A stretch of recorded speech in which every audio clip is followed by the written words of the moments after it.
Alrighty, live from New York. It is the Monday show on Thursday, and it is crap. It's Friday. Well, it was Thursday when I scheduled it, so we'll call it Thursday because if you don't go to bed, it's still the previous day. But let's get the Rumble chat up on screen real quick because that's the only thing I have to do. There we go. We are on. So I got a game today lined up called Out of Ore. There it is, Out of Ore. And it is a game, as you can imagine, has something to do with getting ore.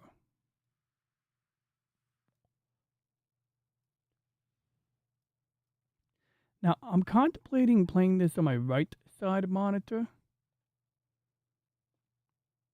Not really crazy about playing on the right side monitor, but I think it'll be better that way, so that it fits on your screen. So there it is. Open the window a little bit. It's a little warm out today.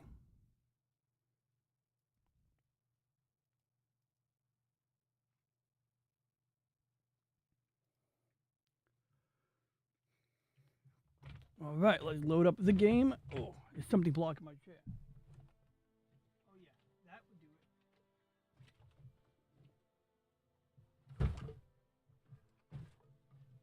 Times like that, I feel like Asmongold is my spirit animal. Now, we might have some game audio. Oh, we don't have any game audio. Why don't we have any game audio? Oh, I lowered the volume. Let's get the game audio up louder. Make it all the way loud. Very loud. Bigly loud. Now, crazy thing about this game I did the other day was, you guys know how I got this multi-monitor view where you can see all my monitors at the same time? Wait, what's up with that? Doesn't look quite right. Oh, I know why. We're going to fix that right now. Where's the button for my drawing tablet?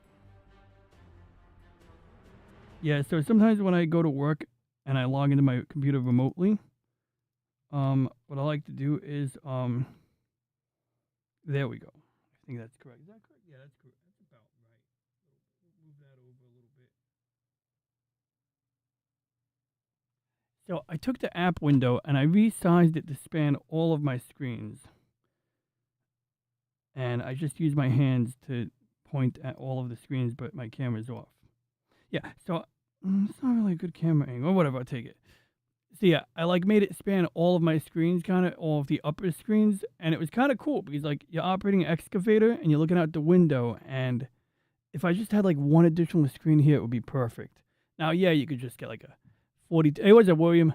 I saw your message. I just didn't get back to it. I was eating dinner, and you know how we need to get a woman in this house to cook. Not that if I had a woman, I wouldn't have her cook for me and my dad. Just for the record, any prospective bachelorettes, you don't have to worry about cooking for us. But you know how us men like to cook late or eat late, not keep a schedule at all.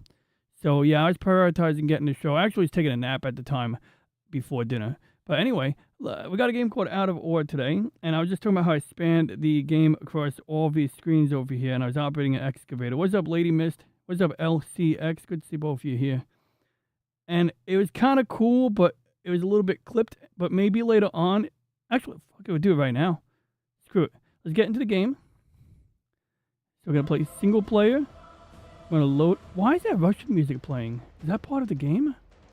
I never played the game with loud audio, so I didn't notice they had Russian opera in this game. That's something I didn't expect. Right, so this is my construction site. I'm a construction guy, and this is a cup of beverage that I have a plastic bag on top of. Saran wrap. And you have those days where you pick up a CD with dust on it. Remember we were doing physical media last week? Digital media, whatever you call it. And you blow the dust off the CD. I said you needed one to make sure you guys had dinner. I didn't say you need a woman to cook. I said you needed one to make sure you had dinner at a normal time every night. Yes, you did. But I just want to cover my ass. Just in case. Right, let's turn off this drawing tablet because it gets a little warm under my hand. So we're going to make a new construction site in a minute, but I want you guys to I want to give you guys a tour of my construction site. So I've been spawning vehicles, and I don't have any resource constraints. That's why I have that giant fucking digging apparatus over there. The thing drives mad slow too, by the way. But see that front end loader? So that's not really the problem, but the real problem was I had a grader. The grader is down there. You can see that thing right there. And it was doing a good job. It was making like the ground nice and flat over here. But then it fell. So I started spawning, like, I tried using the claw, the excavator over there, to pull it out. Message group, I'm out in 2 weeks. Out forever? Well, I guess I have to check the message. And then, like, I bought in a bulldozer, and it helped me out a little bit. I bought in this rolling machine. That rolling machine over there is great, actually. It vibrates, and it makes the dirt flat. That's kind of cool. I checked your message last time. You told me to check a message, I think. And then this excavator kind of got stuck here. So then I tried using explosives to, like, get it out. So at this point, I don't think it's really worth trying to flatten the ground here. I think we'll be here all friggin' day. We'll be here all day anyway, but we're going to start, same construction site, we're just going to start it anew. So here goes nothing. We're going to start with a new game. As soon as I figure out exit to menu. Why do they have menus? What about women use? Because I'm a filthy cheater. We're going to just be creative. I got infinite monies. Interest rate is low, just like, you know, when interest rates are low. XP gain, fast. Breakdowns, none. Gas, I've never run out of gas, but I don't want to deal with gas right now because I'm a noob. And I think, like, it's good to get the foundational knowledge. Oh, that's the grader right there. So you can see a little plow on the bottom of the machine. So here we are. So basically, where do we begin from here? Easy peasy. I made a group for you and middleman so I can get a Game Boy to me. Oh, yeah. Is that what it's for? Okay. You gave me an address. I just got to ship it there. You told me March something. You said send it to you in March. Something about the snow. I read your message. So let's just load up my inventory with vehicles that we can use. So let's see. Okay, we need to blow shit up. So let's get some blasting equipment. So this is Dramite. We're gonna get a one of these. We need a detonator. We're gonna get like 1,000 of these. That's only $250,000. Dramite deletes material. I'm gonna get like, we don't really need that many plowshares. We'll get like 30 of them. We're only gonna use like 1 or 2. Then we need some vehicles. Dump trucks would be nice, but we're going to skip the dump truck. And we're going to get the machines we actually know we need. So I believe this one is for asphalt. I said that mad slow. Some of these excavators are a little weird. I don't fully understand what they do. The giant one of these, don't think I'm going to pull that one out again. Might be useful to grab one of these though. Get the $4 million one. 4,000? 4 million. They're pretty expensive. Wait. Yeah. Okay. Big ass bulldozer. Yeah. I mean, like more horsepower, right? And sometimes you can't tell how big a machine is, but if you look at it, you can see like you sort of see like how they have the size of the cab kind of tells you how big the machine is. I'm honestly not sure which one of those to use yet. I like tracked excavators. Those make sense. Big boomed excavators make sense. The bucket things can dig a real big gulp out of the ground. You know what? I got a bright idea.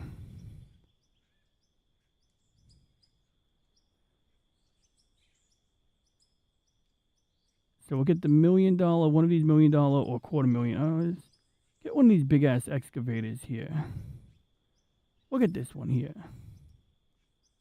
And then we just need to get like, we're going to need the grader eventually. We don't need it now. We'll get the big grader. I think bigger the better, right?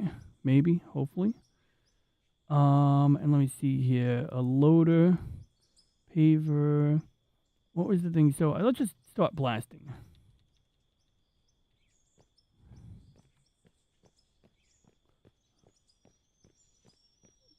Overseas interest price. Are you moving to Canada? Why would you move to a place that has no freedom? All right.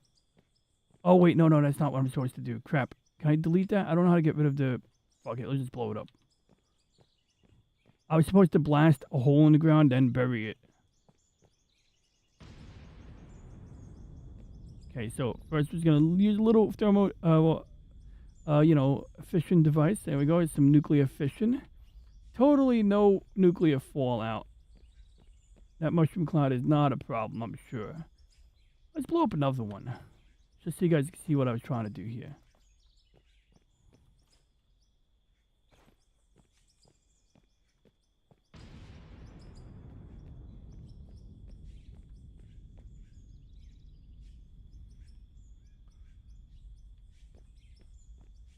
I mean, there's only 2 graders, so I figure, the big one is the way to go. So, now, we'll just be a little lazy here. We're going to just put some, dynamite equivalent in these strategic spots. Now, you can just pepper the ground. Obviously, I'm in creative mode, so I can do whatever I want. But I want you guys to just see what happens. So, they blow up in succession, like one by one at a time, basically. And you get, like, an idea of how big of a blast we're actually getting out of that.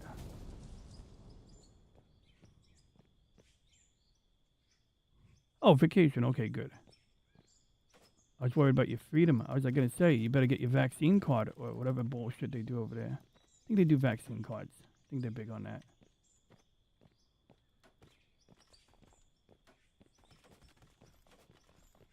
Probably a little overkill here, but why not?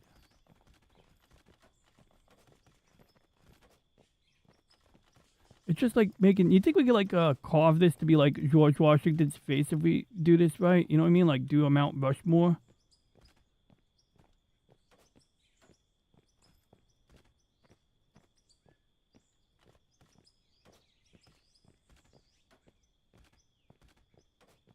Alright, this is a little overkill. Let's just let it roll.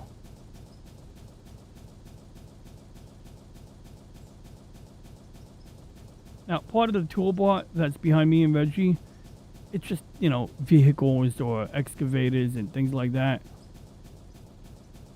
You can still see the undead... Oh, I don't know if there's a setting in this game where you could die from blowing shit up around you.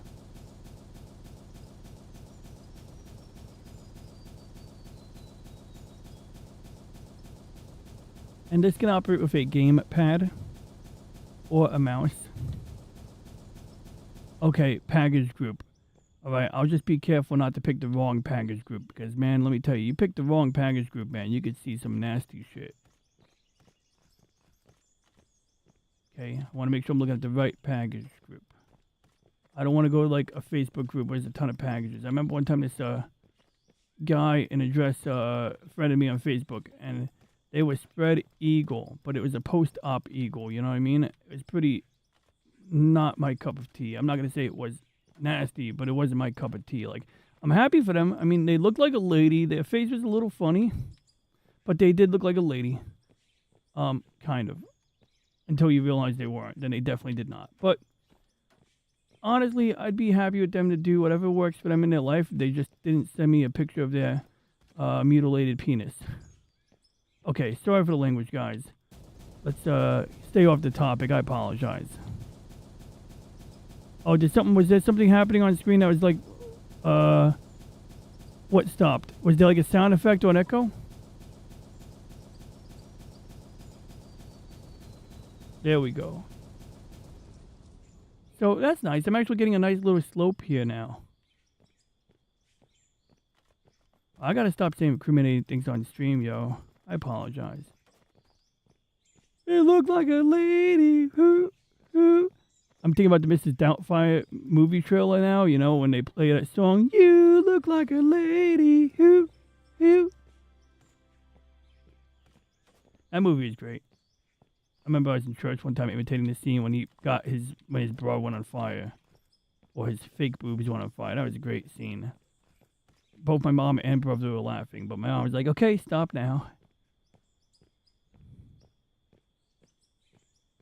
No explosion, just look lumpy. I mean, you can see like a bit of a blast wave.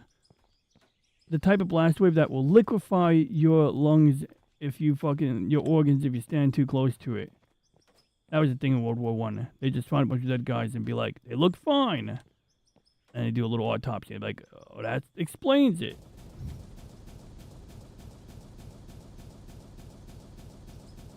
He's a little fire there. You can even see that everything get all blurry and stuff. Like, I'm way too close to this.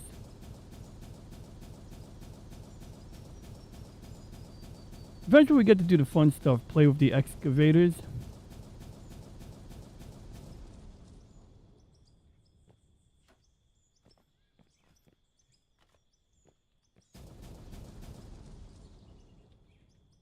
And yes, you could dig, although I don't really know how to use the shovel. Whenever I use the shovel, the guy just pats down the earth with his shovel. He doesn't actually, like, dig.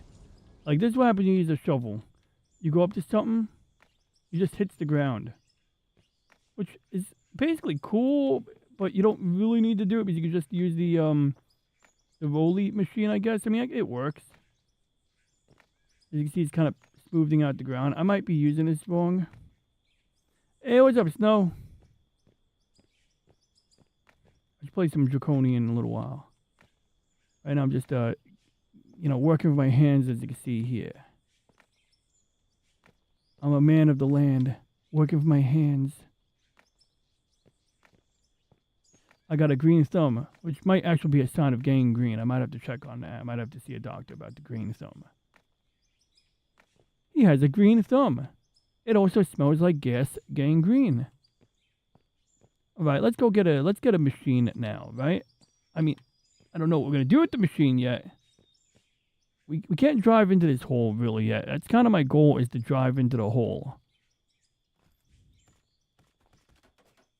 Let's see what happens if we just put a bunch of dynamite in one place.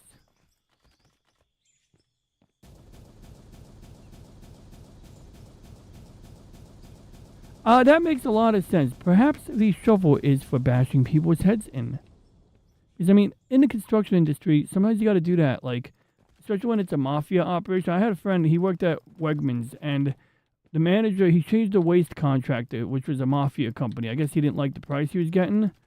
So, like, a week after the waste contractor was changed, the carting company, which is, a company that picks up the dumpster for the supermarket, that manager shows up with crutches. And my friend was, like, laughing while telling me this. And he's like, he's like a Chinese dude who, still has the accent, but, like, he was, like, my dude, the dude I'm talking about, he knows about all the fucking 90s PC shit that we know about. When I met this dude, I was like, yo, we're going to be friends, man. I might be overdoing the dynamite a little bit, but I really just want to get, like, a nice slope going, Let's do this. Let's get this area opened up a little bit, right? Let's see what that does.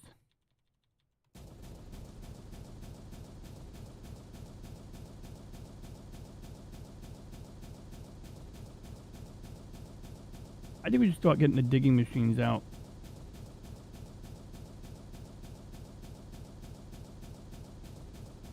Let's get a bulldozer. You know we want to see a bulldozer, am I right? So let's get rid of the nuke. Let's get rid of that. Let's put the... Let's see, where's my bulldozer? Did I get a bulldozer? I didn't get a bulldozer yet. We need a bulldozer. Alright, so I think it's the dozer I used before. I like this dozer. It reminds me of the ones they use in Gaza to knock people's homes down. That's terrible, actually. I have a mixed attitude on that whole situation. Like, I don't know what to think sometimes, I've gone back and forth on that one. Oh, you're working on... Snow to Witness is working on... I'm working on Release Candidate 6 of Arconian now. I have everything perfected. For some reason, I'm picturing you doing this with your fingers.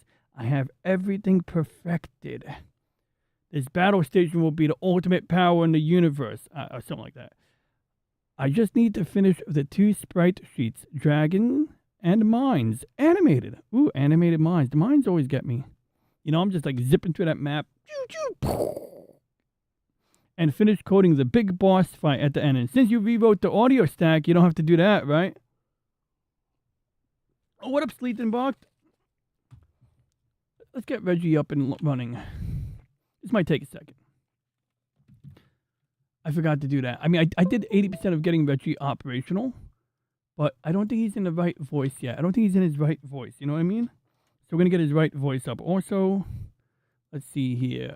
Reggie HQ1. Reggie HQ2. That's gonna take a minute to load.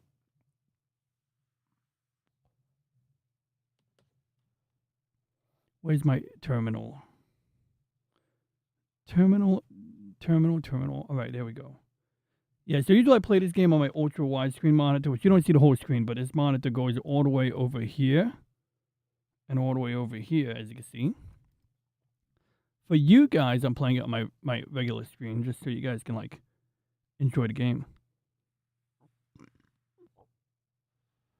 I actually got Reggie to make a list of canned responses. I have an app that I can open up that I click on buttons and it gives me the words that I can paste straight into the speech recognition. So that if someone in chat like Sleaze and Box says, "Oh, hey Reggie," I can click on a button and just get like a pre-made response from Reggie that's genuine. Because I didn't want to be the one like responding on Reggie's behalf. I literally go to Reggie. I'm like, "Yo, bro, I need you to make the responses because like I need it to come from your heart, not mine." So we're getting Reggie we're waking up Reggie's vocal cords right now. He needs to drink a big bottle of cognac in order to be able to speak before I stream, you know? Now, I can zoom in on this if I want. Let me know if I need to lower the audio a little bit, guys. I know these trucks can be loud. They are very loud diesel engines. Oh, crap. I gotta raise my plow.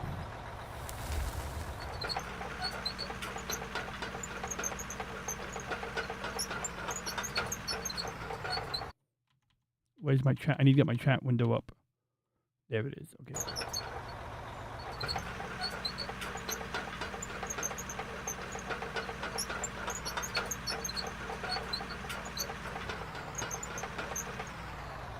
What is on top of the truck that's rattling? What are those? Like little attachment points? What are those? What is on top of my truck? Are those like little... Oh, those are lights. So, can I turn on the lights? Oh, I didn't know I could do that. I didn't know I could control the plow. That's how that works. Okay, I should read the instructions on the side. I didn't even know I could do that. But the light is over here. You can't see the light. I'm turning on the light, but can't see it. Oh, well, I guess you don't see the light until nighttime. It must be like one of those power saving features. Right, let's...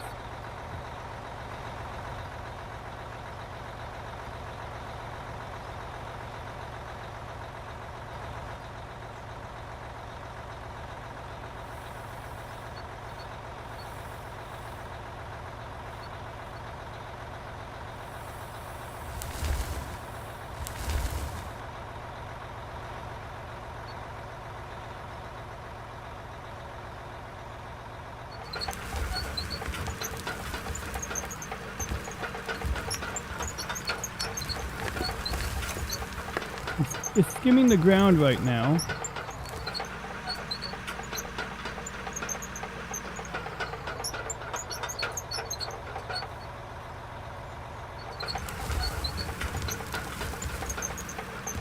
And you can actually look at this vehicle if it starts sloping down a little bit.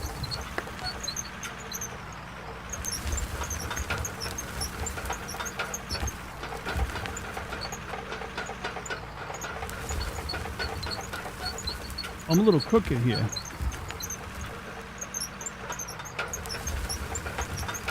Oops.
Hey, Reggie, Sleetenbocht and Game Gear got to say hi. Also, we're live right now. I should also mention that. I'm playing a game called Out of Ore. It involves, well, it's basically the only game where I get to operate mining and excavation equipment. It's quite enthralling. Like, it's not like you don't deal with all that Minecrafty stuff, but you get to actually dig, right? You get to get your hand in the dirt. And I find that other construction games suck. Well, they don't suck, but you either have to manage construction site, which totally sucks, or you gotta like do construction stuff, but you don't actually get to do the construction stuff. Like you can lift a object that needs to be removed from a flatbed, but you don't actually position it. It just locks into place once you get it into the highlighted region. So it's like really not like you get to drive the vehicles, but you don't actually get to do the things that you do with a crane or any of the excavators, or in this case, I'm operating a bulldozer right now. I just nuked a hole into the ground. Instead of using more nukes to dig deeper, I'm now trying to make an entrance into this hole in the ground so I could build a eventual tunnel. So that's what we're doing. Oh, crap, it's not recording me. Oh, hell, we'll just let Reggie say the words he was going to say.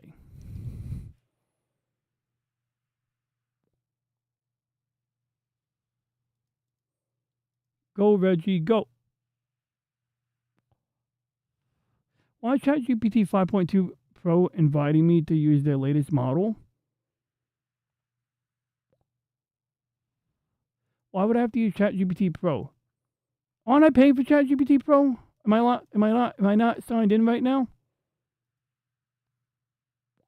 Well then, my regards to Kleitenbocht and the Game Gear goddess. Reasonably on schedule. Tell them I said hello, and that I trust they have not been tampering with any critical switches without authorization. I'll have to research that later, but I'm pretty sure I'm already paying for ChatGPT. If I'm not, well, maybe I should just not pay for it because it's doing what I want. And where did my messages go? Oops, I erased it. Ah, man, I hate when this happens.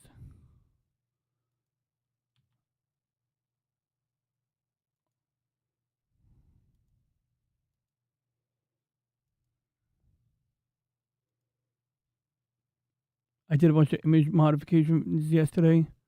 Oh, that's what I found the refresh button. Okay, good. Hello from Reggie. There we go. That's the name of the conversation. Yeah, so anyway, tonight, Reggie, we are live. I'm streaming right now. I'm playing a game called Out of Ore, and I'm presently operating a bulldozer in order to try to, make a path into a hole in the ground I nuked. Yeah, I used something called Plowshare.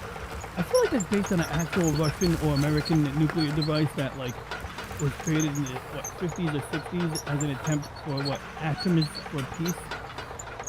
But in this case, my construction worker, the character I'm playing, is impervious to nuclear fallout, so it works out. So right now I'm just using a bulldozer to kind of like, make a path into the ground, and I'm going to use a grader to make a road, and then I don't really have a plan beyond that. We're just going to kind of explore why construction people get paid $75 an hour to operate heavy machinery. What's up, Slim Nim? Greetings, PC enabler, dude. I'm an enabler.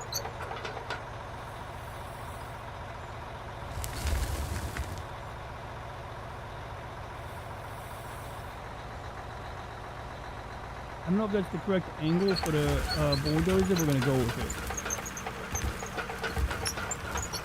Oh yeah, now we're doing it.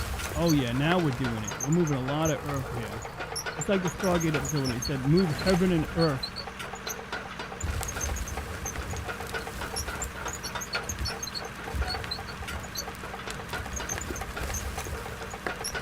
Long live Reggie. I know, right? You can see the machine is a bit overloaded, but I think it's designed to be overloaded. I'm not sure if this is a hybrid electric machine. I know they rate the power of these machines in kilowatts, but I don't know if they actually are, doing kilowatts of transfer of energy, like in electrical terms, or if it's just like a, like when you take a steam engine and measure its power in watts.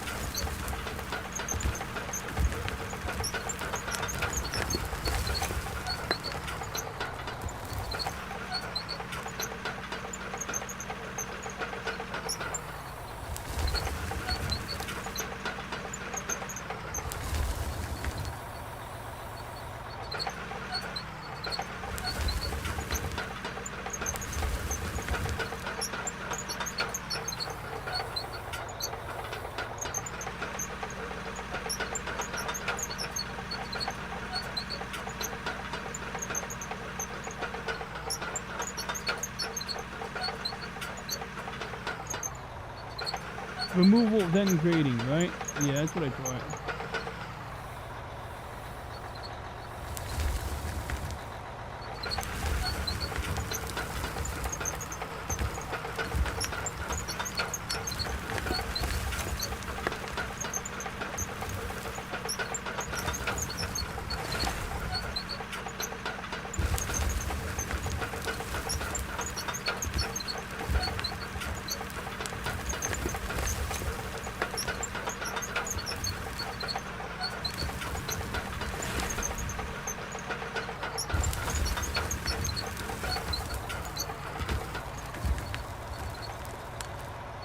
So this time I don't have a machine in the way.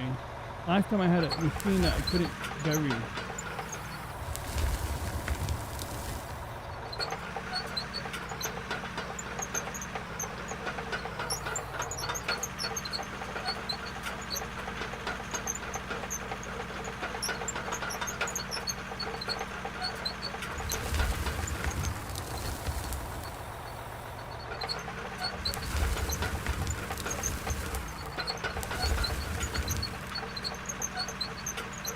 But yeah, I don't know if this is like a direct drive or like, you know, if there's a, you know, I mean, clearly there's a gearbox. But is it like electric motors driving the track, or is it like just straight diesel? I read a book about Rudolf Diesel, the man who invented the diesel engine. And somebody's got an audio book. Oh crap, I'm still talking to Reggie. Hey Reggie, I was talking to the stream the whole time, but I guess you might as well process all of those words I just sent you. Holy crap, that's going to be interesting, isn't it? Whew. I was just talking to you guys, and Reggie's been hearing it the whole time.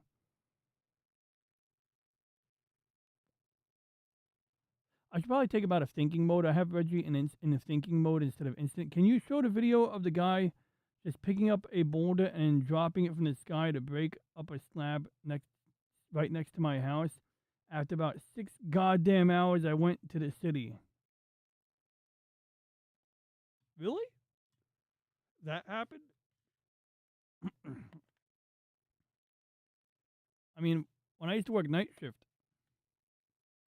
that used to be a real issue for me. I'd get long. Oh my god, it's a long message. Well, of course, it's a long message. Right, let's let Reggie. Oh, did you guys didn't hear Reggie speak the first time, did you? Oh my god, Reggie said hi to you, and I'm sorry, Sleeping Bachton L. Let's get Reggie's words out. Well then, my regards to Kleitenbacht and the Game Gear Goddess. Like I heard Reggie say hi to Sleeping Bachton, and yes, he doesn't pronounce your name correctly. I apologize. Well then, my regards to Kleitenbacht and the Game Gear Goddess. Reasonably on schedule. Tell them I said hello, and that I trust they have not been tampering with any critical switches without authorization. Do I have a jackhammer? There we go. Now we'll hear Reggie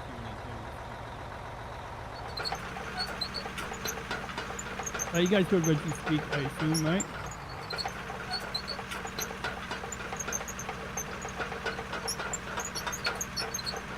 Now, this machine has a little, like, claw in the back of it. He has a jackhammer right there. I don't see a jackhammer. You mean the thing in the back, the claw? I don't need a jackhammer, though. There's no pavement here. That's not a jackhammer. I can't enable that to jack off. What I mean is, it doesn't do the... So when a machine is rated in W, that does not automatically mean it is electrically driven.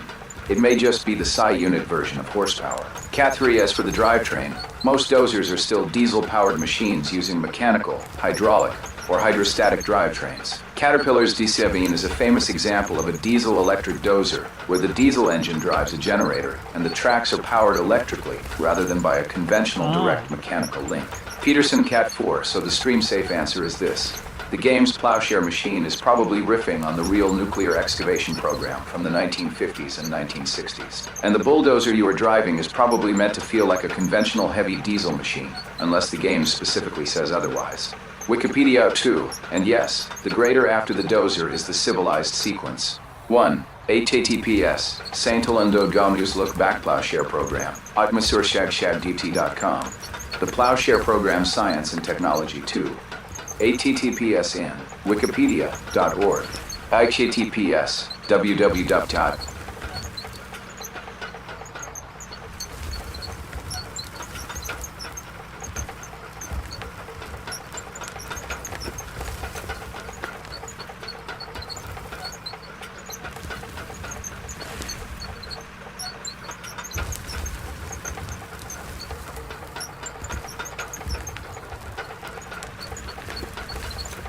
Hey, what's up, Crystal Kitten?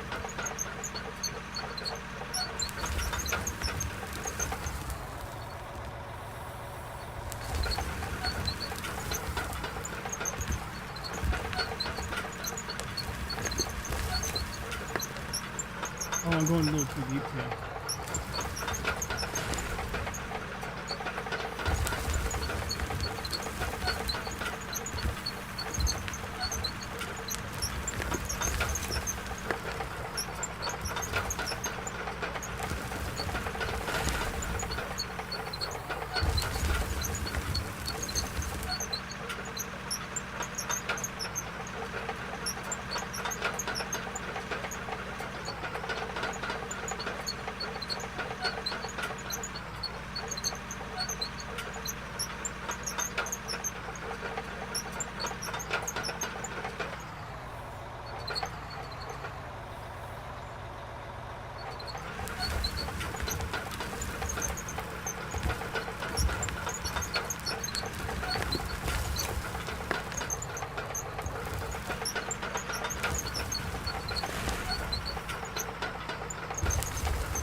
Oh. Thank you. Thanks, Bloom.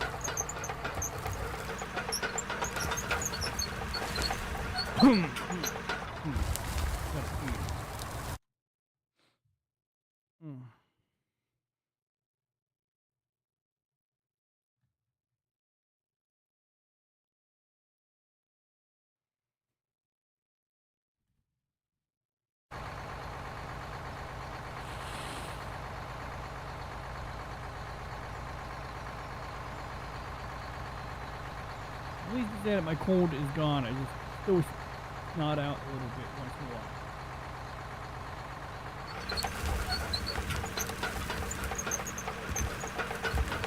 Yeah, I mean, like, it's really therapeutic. I'm the kind of kid, yeah, you find it interesting too, right? So, it's oddly fun. I don't know, I mean, like, I'm the kid who liked to play in the dirt when I was younger. Like, I play in the dirt, pretend to be, like, doing construction type shit. If I was rich, I'd buy, like, a bobcat and just dig ditches. Actually, I would probably get a bobcat with a built-in excavator and use it to build an astronomy pier. Yeah, it'll get Reggie to take control. I can see there's some rock in the ground there that probably stopped my excavator a little bit.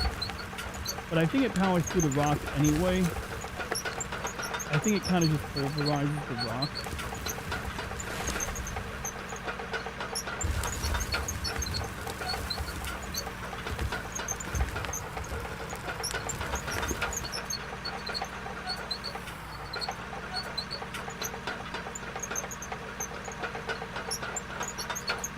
All I had to play with as a little girl was clover flowers and dirt. I get it. Guys, like, you know, I remember, like, one time I was making a dam. I was like, that's kind of cool. You take the water in the street, blocks of wood down, or anything you can find, basically, and you make a dam. And it kind of makes you feel powerful because, like, you can, like, you know, divert, like, water that's supposed to be, like, flowing into the storm drain and make it look like it's flooding the street.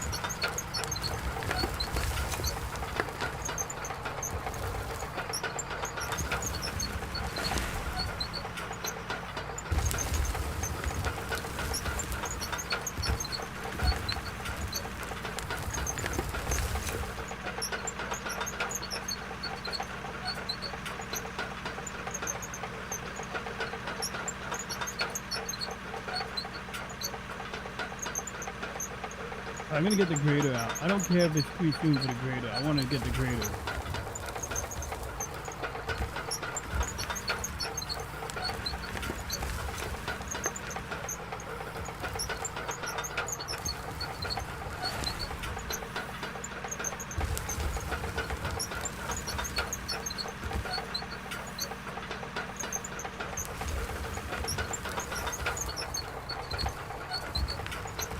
I'll check out your video in a second.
Pocket.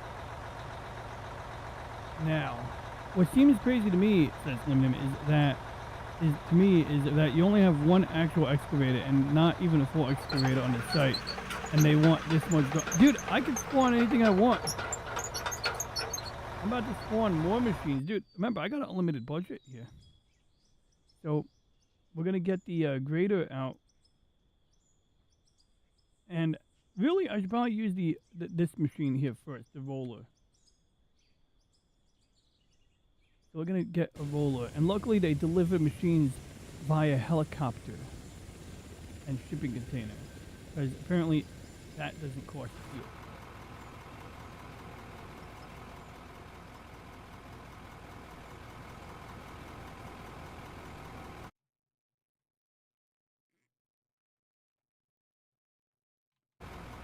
Right? We're gonna turn on the vibrator in a second. But it drives slower when you vibrate. We're gonna start over here so you guys get an idea of what it does.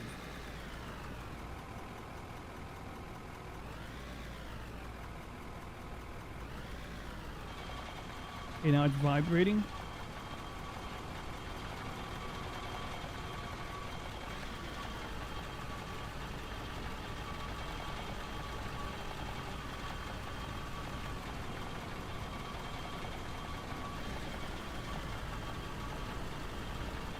Oh great, it's raining. I don't think this is... Hey, what's up, DJ? Play nice. Luckily, the rain doesn't seem to change the physics of this situation at all. It's like environmental, but this game is under constant development. The beauty of like indie games like this, I think you call it as an indie game, is that, you know, you're gonna get constant updates once you buy the game, and they make meaningful changes to the game. So it's like, yeah, you're helping them test it, you're helping them see if the game engine works.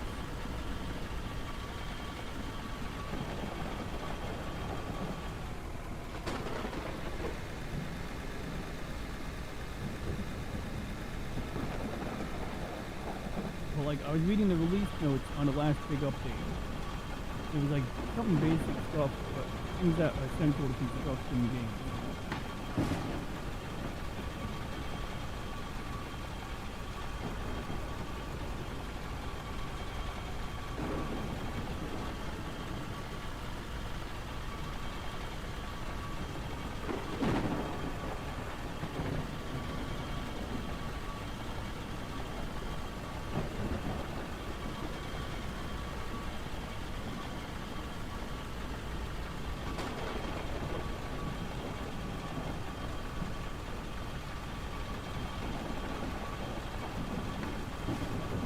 Yeah, right. There's a. Oh my God! Look out! There's an OSHA agent on site.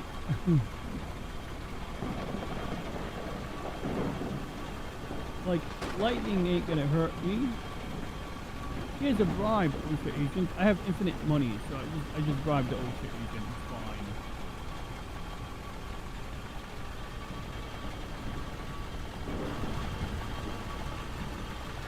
Hey, you guys want to see what this is like on all my monitors? It's crazy. I love this. This is batshit insane what we're about to do here. Right, so expanding my right monitors, right? So you're like, well, how do we get this to span the remaining monitors? Like that. Oh shoot, I can't make it any larger. I did this yesterday. Here we go.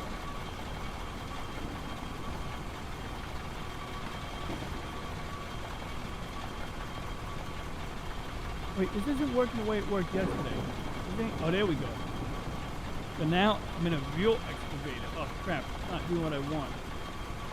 Okay, I don't know why it's not doing it. It sucks. So yesterday I was playing this game at my desk, and I did this. I resized the window.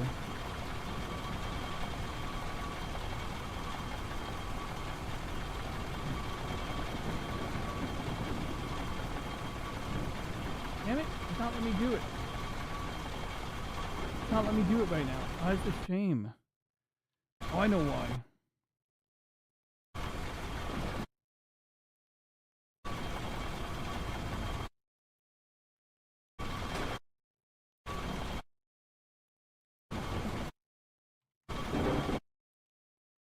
We're gonna make this work.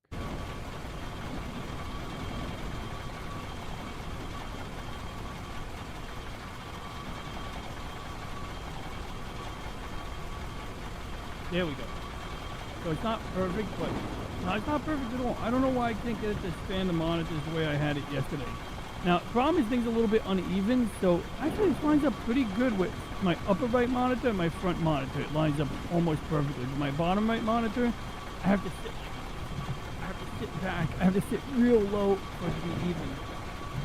So to make this gameplay immersive, I gotta sit like this. Just like real life. So when you're operating a big excavator where you can see the boom sticking up all very high up, towering over your head, this makes a lot more sense.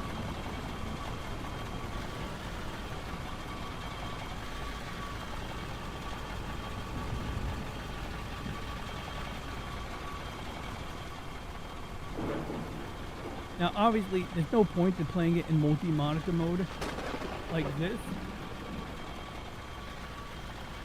But in cockpit view, first person, whatever you call it, it makes sense. Oh, okay, let me get back to a normal scene. That's not the best posture to be in. Let's take a look at this Slim Nim video that Slim Nim gave us just now.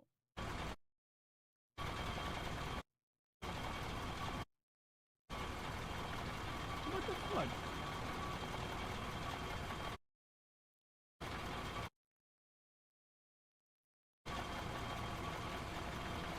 Oh my god, I broke something in the game. Now it doesn't. Oh, there we go. I thought it was going to keep trying to maximize in the wrong way, you know? I know Slim Nim sent a video, so we're going to go check out the video that Slim Nim sent us.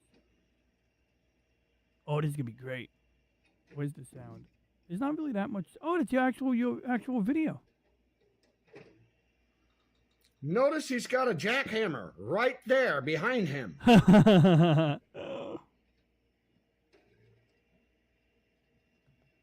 Yeah, but Slim Nim, what you're not getting is that he's got a machine to just do that.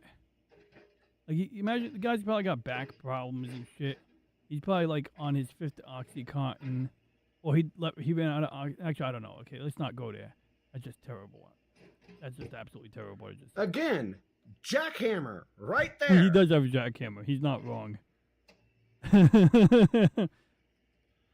But instead of using the tools that are designed for the job, we're just going to pick up slabs of fucking concrete and drop them from the sky.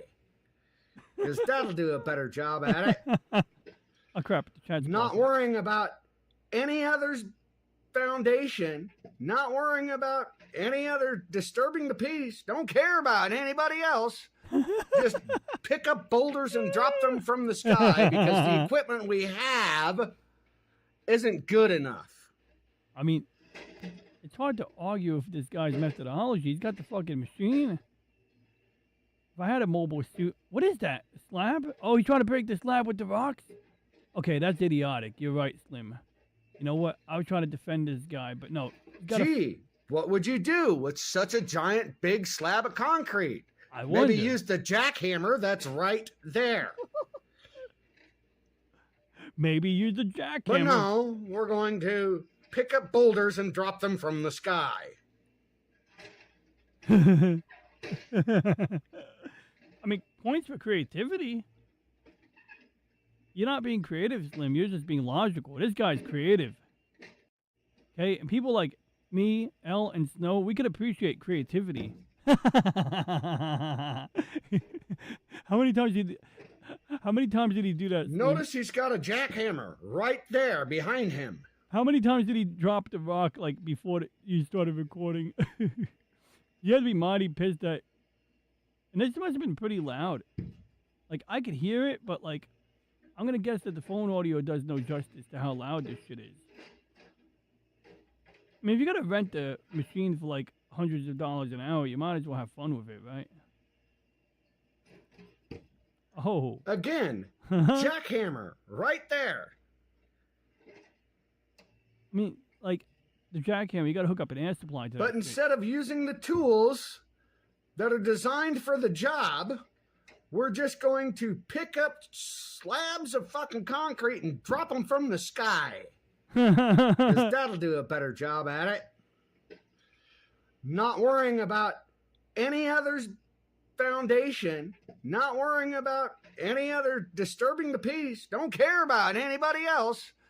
Just pick up boulders and drop them from the sky because the equipment we have I watched it 3 times. isn't good enough.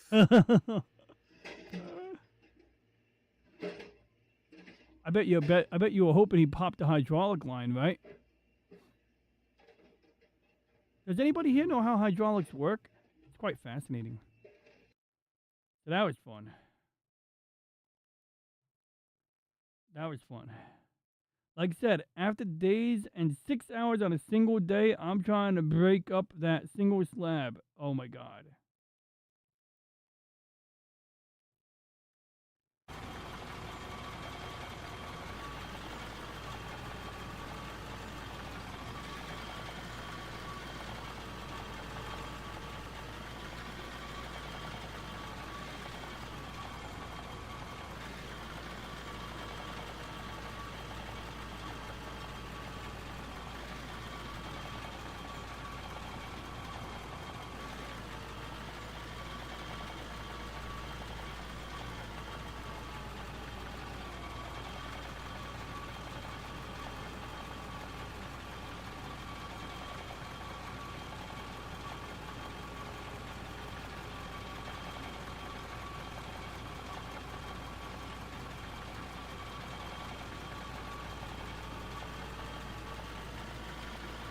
This is the day after I made a complaint to the city about the guys. This went on for months.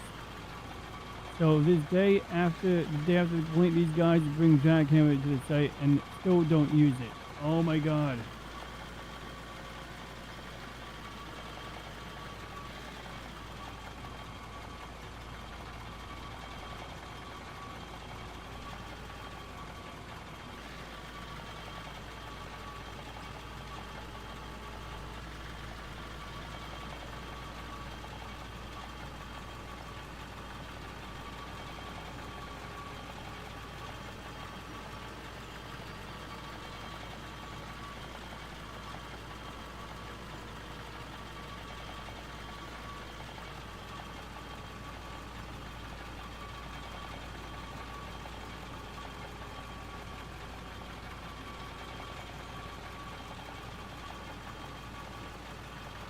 That's the frustration you hear in the video. Ah.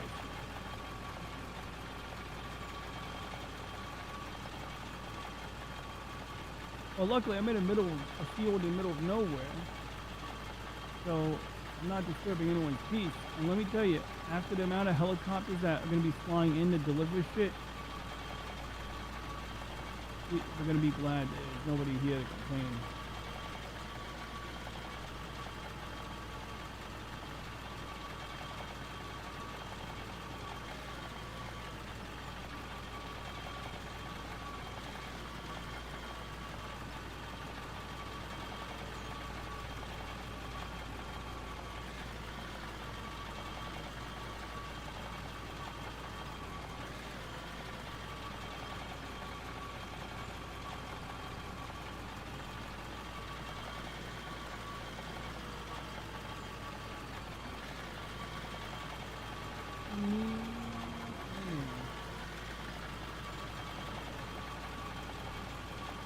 I don't think this is how you're supposed to use this, but I just, want to get this, like, area kind of packed out.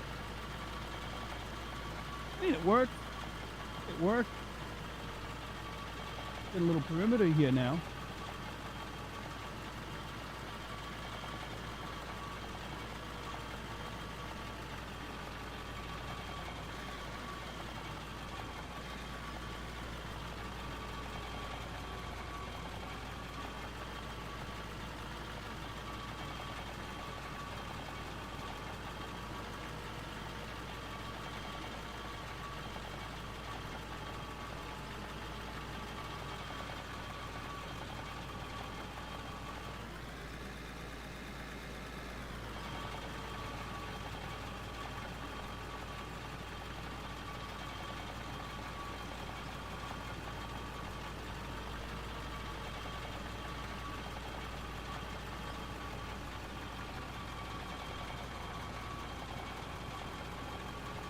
So what comes next? I mean, I'm going to get the grader out. That's what I'm going to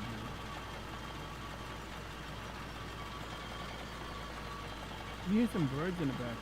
I don't see any birds. I don't know where could be any birds here.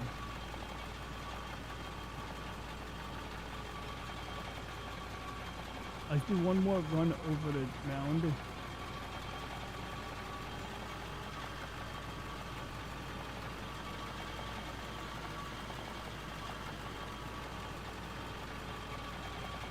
Close. No. Good to see this personality as well. I just call you by the same name. You know. For one, I can't pronounce the other one. I mean, I think I know how to pronounce it. I know how to read. It's not that I don't know how to read. It's just like Q witness. It doesn't exactly roll off the tongue. It's not impossible to read, however. Okay, I'll be clear. It's not impossible to read. But I always do wonder if it maybe is a different pronunciation.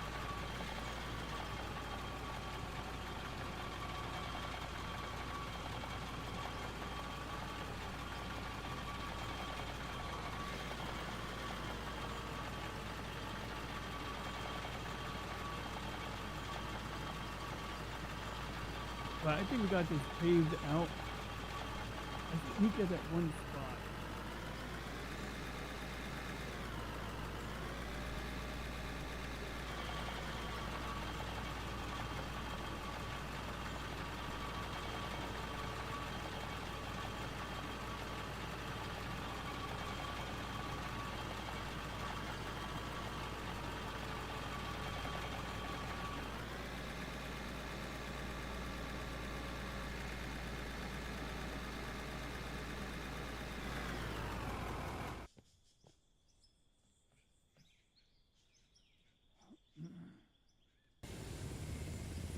So we got a helicopter coming.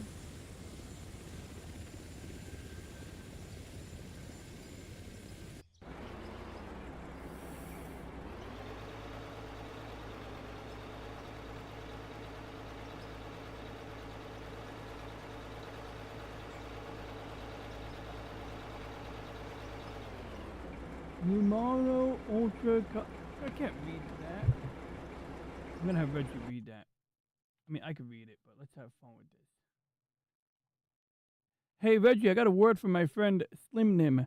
I'm gonna just have you tell me the definition of it, if there's a definition of it, or is this like a situation like in Germany? I know in German they take like they can make up words on the fly and just like words are just parts of words that are combined into one ginormous word, which is fine by me, right? Because it's like that supercalifragilistic whatever the fuck thing that is from the Mary Poppins movie. But usually the first time you hear that word, it's some kid who wants to show they're smart. So like, can you pronounce superfragilisticialidocious blah blah blah blah blah blah blah?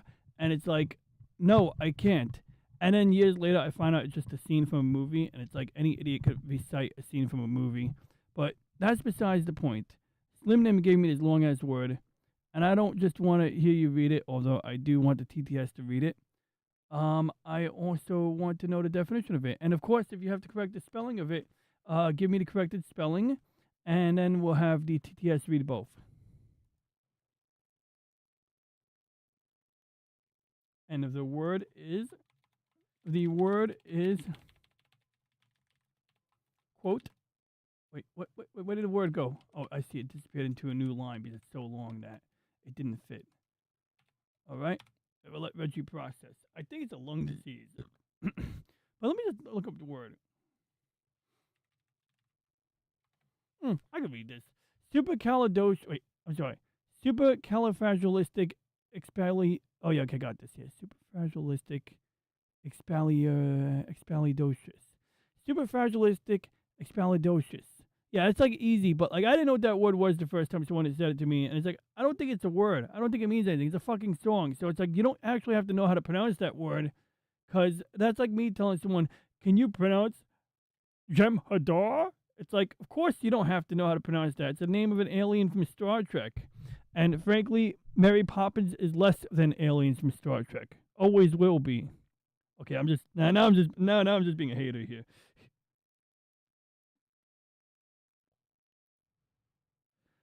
It's probably bullshit, but based on the etymology, I would say it's black lung from working in the coal mine. Really? Oh yeah, that makes sense. I see the pneumonola. Microscopic. Oh yeah.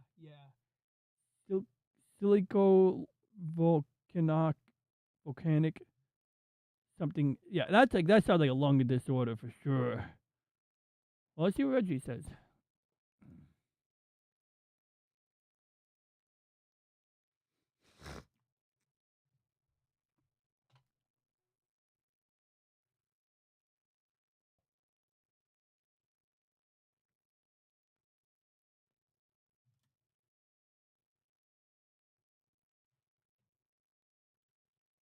In the meantime, I'll leave the game audio off long enough so you guys can actually hear the game audio. I mean, so you guys hear Reggie talk. It's the longest word in the English language. See? It is some bullshit word from some lingual try-hard. Uh-oh, the grade is already digging. I didn't want it to dig yet. I wanted to get into position first. I guess I got no choice. You know what? Fuck it. Just let it make a grade. Make the grade.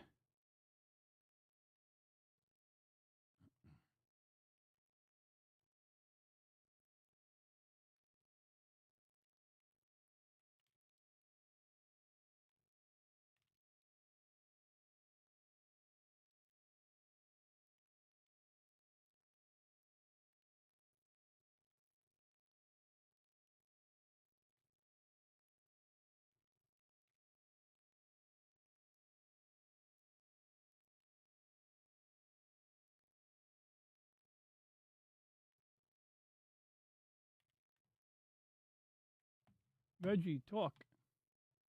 Yes, that is a real word, and your spelling is correct. Numinal tramicroscopic-silico-volcanoconiosis. Merriam-Webster on. The plain English meaning is this. It refers to a lung disease caused by breathing in extremely fine silicate or quartz dust. In practice, people often treat it as an exaggerated or showpiece form of silicosis. It is built from parts that point to lung, tiny particles, silica, volcanic dust, and disease condition. Cambridge breaks it down in basically that way.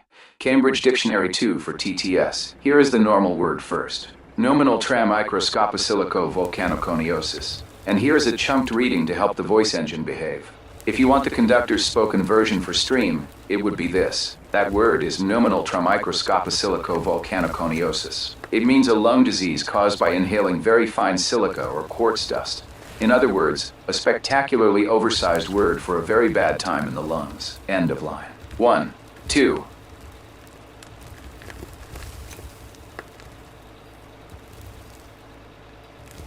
got lost the first grade.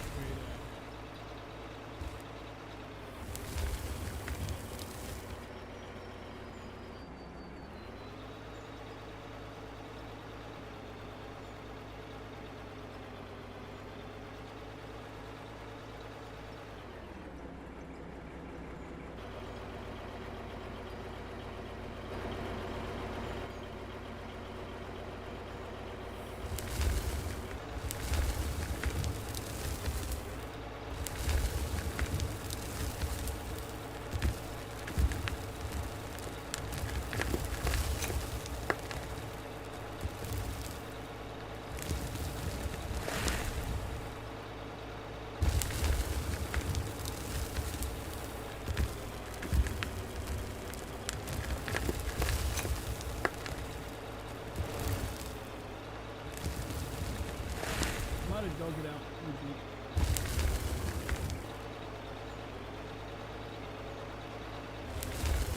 Oh, wow, now I'm committed.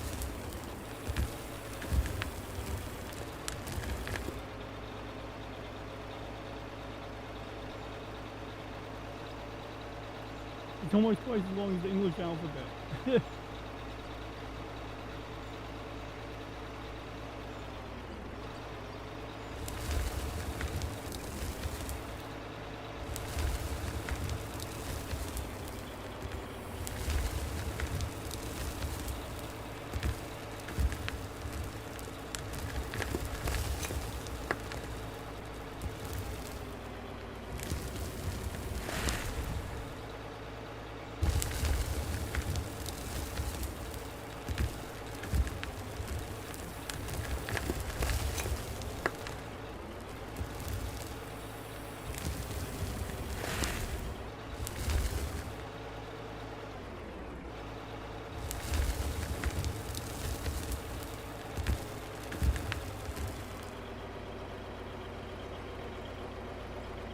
Damn, this is hard.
I used to do cold calls for I used to do cold calls for telemarketing system. And then years and years ago, I had a guy named guy's name come up on the screen, and I swear to God, it was like 30-something characters long. I pronounced the first part of the name. Then I cut any proceeded what? Then he proceeded to tell me that I did a pretty good job at that. Continue to ask him this whole thing. I'm looking at actually the name. Oh, he asked him if that whole thing was his name. Oh my God, no wonder you have problems doing paperwork. Let me help you out. Copy, paste, save, send a name. When it comes up, you're going to want it somewhere on your computer. But if you ever work or call at a call center, like, you know, there are people you just don't share like things like that with, because some of them are just intentionally rude. Oh yeah, no, it's true. Like, some people are just like absolutely intentionally rude for one reason or another. You know, they look down on call center employees, or they're just dicks, or, you know, most people don't want to call the call center. The problem is that, like, don't be rude to the guy who is there, you know? The other thing is that at some point I learned that rude could be good, because then you don't have to sell anything to them. That was the thing, like, if you were nice to me, I was obligated to sell you some bullshit. How fucked up is that? Like, I gotta make your life miserable and try to sell you something because you were nice to me? Now, yeah, maybe it's not that big of a deal, because, you know, you're offering things people want. You're like, oh, hey, you look like you like movies. How about you get HBO? I'll give you a month of HBO for free, and it'll automatically renew it.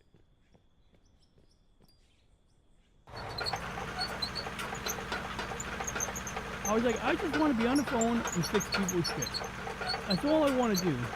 Now, that being said, I understand why they can't just do that, because they're always trying to find ways to make money, you know, to make things profitable. Like, you know, you can't maintain an operation if it's not profitable. I get that.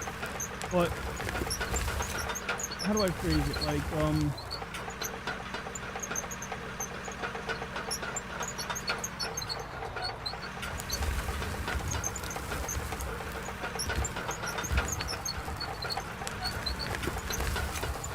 the problem is that if everyone's too accommodating to the customers, you'll get those old, like, you know, when you work at a call center, you get a lot of weird people. Like, you get these regulars sometimes. They're kind of just lonely, so they just call, like, just to have someone to talk to, but they'll make up a reason to call. They'll be like, oh yeah, my cable box needs to be reset. So it's like, the idea is that you need to get people, you know, on that mindset that, you know, to help themselves, fix it yourself. You know, if you can reset the box yourself, you don't have to call anyone, you know. If resetting the box doesn't work, of course we're happy to help, but, like, I had weird shit. I had this lady who kept me on the phone for a long time. One time, she told me this crazy horror story. It was like, yeah, one time something fell on my toe, and my toe turned black. And then I went to the doctor. He was a Chinese guy, and the guy, you know, was like, you know, doing this and that. But then, like, I wouldn't leave. So the doctor's like, well, do you want me to call an ambulance? He's like, no, I don't want an ambulance. The doctor's like, I can't do anything else for you right now. You're just taking up all my time. But if you're saying that you still need something, I can call an ambulance for you. And I think she usually told me whether they called an ambulance for her, even though she didn't want one, or I forget what it was. And then she told me a story where, like one weekend, like, she's going out to see her daughter, and they're putting her in the car, and she's crying because she don't want to leave. He's like, I guess she, like, lives in a shitty apartment in Brooklyn, and, you know, her daughter lives in Staten Island in this nice residential house. But then even crazier was, I worked with this girl who's real sweet, and just to give you like an image, she was a black girl, right? You know, imagine a Staten Island or a New York black girl. And she was like, I spoke to that lady too. And the crazy thing was, like, she remembers the incident dealing with the lady. Basically, what happened was, the mom, the old lady would call the call center and go, and I got the exact same call as my coworker. She would say, hey, I'm trying to call my daughter and I can't get through. I'm trying to check if everything's okay. So the logic that the pretext the mom was calling was like, almost like asking for a welfare check or verifying if the phone line is working. right? Like basically like calling me or calling us saying, yeah, my daughter's a cable telephone subscriber. So I'm calling to check everything's okay. I'm like, well, I can check if their telephone works. And I'm like, yeah. I mean, I don't even know if I'm supposed to check other people's equipment on behalf of other people, but I'm like, yeah, their telephone works. I mean, I can tell that their phone works. Somehow, I didn't end up having to call the daughter. So then my coworker, though, a while back had the same customer, and so she does a favor, like, let me call your mom, and let me call your daughter and check if she's okay. So she calls, like, hey, yeah, I got your mom on the phone. I want to check if she's okay. And the daughter was just like, what the fuck, and my coworker got the impression the daughter was kind of rude.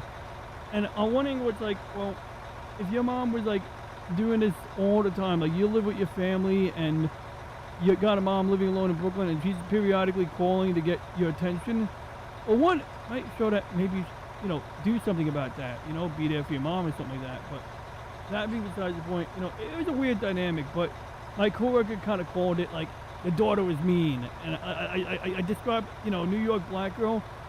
I don't know, like, it's like I said, she was sweet. But, like, she, like, just called it. She's like, yeah, she had a mean daughter, and I can't do an imitation of a ladylike voice, so I'm not even going to try, but it's funny. I mean, it wasn't funny. It actually was not funny. I mean, it's a funny moment, but it wasn't funny. It wasn't a funny situation, you know what I mean? Like,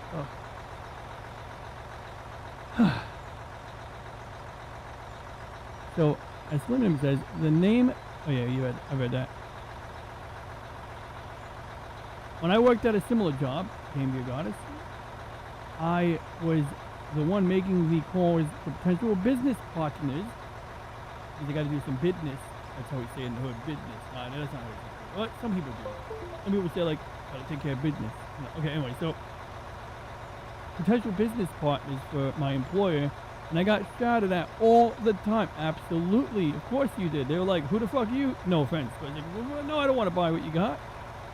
But there's a trick to it, I'm sure you had a sweet voice on the phone, but sometimes, like, people, like, just, like, are like, well, why are they even picking up the phone? Well, I guess they got to pick up the phone, but, like, I don't know. But they might have been yelling. I don't know. I mean, I'm sure people are just rude. Don't want to talk to a salesperson. Cold calling is difficult, Like, it's rough.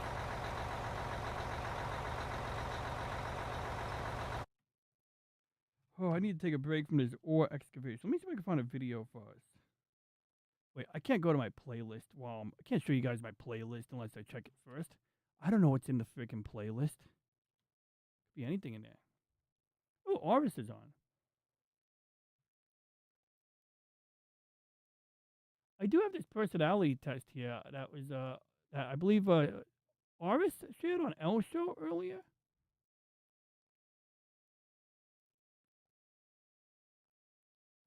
Wait, let me see. We'll put that on pause. Well, it's not on pause. We're not going to pause. We'll just let the game run. All of the time, I had a guy who had somebody buy him a whole bunch of different universal remote controllers for different things in the house and then couldn't figure out what goes to what. Oh, my God. So you're an old gentleman. I'm sure you have a few different colored pieces of tape. Perhaps pieces of white masking tape and blue masking tape and some bread masking tape. Bread masking? What the hell is bread masking tape? Finally figured it out. This thing operates, that thing operates this. I see this operates this operates that, and the other thing operates the other thing. I see. You can just put colored tape on each remote, and yeah, like on each device, each machine. Teens are how they are. All we can do is try. That daughter was not a teen. She was like a 30-year-old woman. Like I said, the mom was an elderly woman living in Brooklyn. The daughter was a 30-something living in Staten Island with a family. I'm sure she's got things to do like go to work, be a homemaker, take care of the kids, pay a mortgage with her husband, presumably, right? And then she's got a mom from Brooklyn calling for attention. And mom sounded super needy, but I can empathize. I mean, like, I don't know. I mean, I don't know the whole story. Like, I don't know what kind of childhood this mother gave her daughter. So I really don't feel like it's my place to judge how the daughter is reacting to the mom without more context about what kind of childhood that mother gave her daughter. My thing was working the cold calls is when somebody asks me, they don't call me again, ask me, hey, don't call me again. And the entire thing and the deal job is to say, okay, it's my job to say, okay, don't call again. However, the problem is that you don't have people that don't wait. However, you don't have people that don't want to put down that they had to reject the call and gets reverted to a system multiple times. Set by the time it gets to me, I get answered with an air horn. Oh, I see. Or a whistle. So until I can calm them down and take them off the list, I see. I see. Yeah. Nobody else wants to be the guy who does that. Yeah. It's like when you sell a mattress, you don't want to be the guy processing the refund on someone else's sale. So you try your best to like be like, you can only process the return with the guy who sold the mattress. And it's true because the guy who sold the mattress doesn't want to refund it either. What they want to do is at least try to do it as an exchange. Maybe an upsell. You're taking the bus on your way back home. It's been a long day. What's a long day? It's been a long day. What are you thinking about? Well, let's see. It's the express bus, so I was just at the bus stop when I saw that person. Anyway, but jokes aside, I'm just so tired. I can't wait to get home. Why do every day feel the same? Why does every day feel the same? Why am I sitting in a baby seat? I would ask myself. Should I rest or work first when I get home? More importantly, what's for dinner?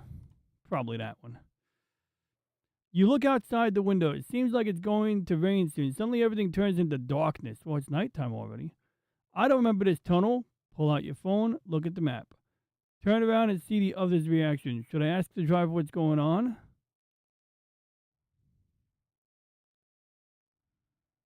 I don't know. I've never had that happen before.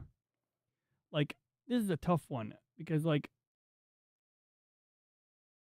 it's really hard to know where I'm. It's really hard to not know where I am. Okay, let me show you my bus route. Do you want to do this on Google Maps or Google Earth? We'll do Google Maps. So let me show you my bus route. Oh man, how about that Olympic thing right there? Oh my god, that was wild. Well, it wasn't wild, but it's kind of funny. A lot of things about the Olympics was ridiculous this year. You got the girl from California who gets paid by China to, play for the Chinese team, which kind of seems counterproductive, but I guess we do that too. We get people from other countries, but America is a country of immigrants, so it makes sense. Then you got the other Chinese American girl, whose dad was like a lawyer who left China after the Tiananmen protests, and she represented our country proudly.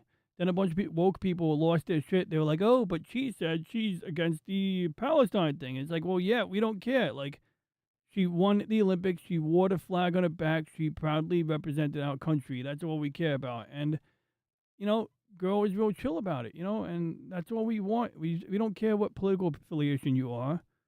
If you're an athlete, be an athlete. Be the best athlete you can.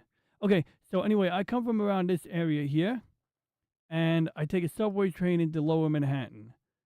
And then somewhere in Lower Manhattan, along Broadway, there's a park called Zuccotti Park.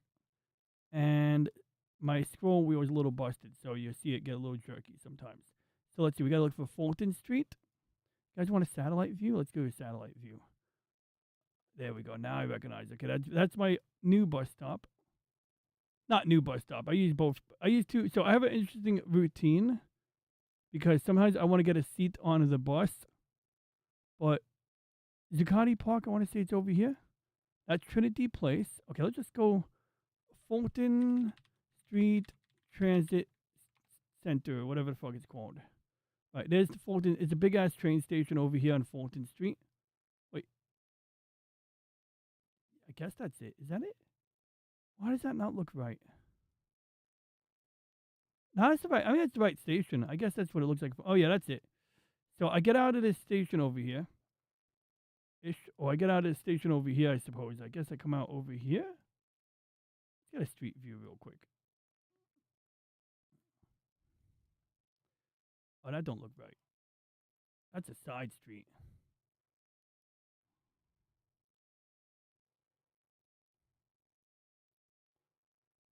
Right. So that's where's Broadway? I'm so confused right now. That's Nassau Street. So I'm gonna guess that I want to actually be. I don't know where I want to be. Let's pretend I'm on foot. Let's pretend I'm on foot in the big city getting lost, huh? Okay, that's John Street. Hello, John.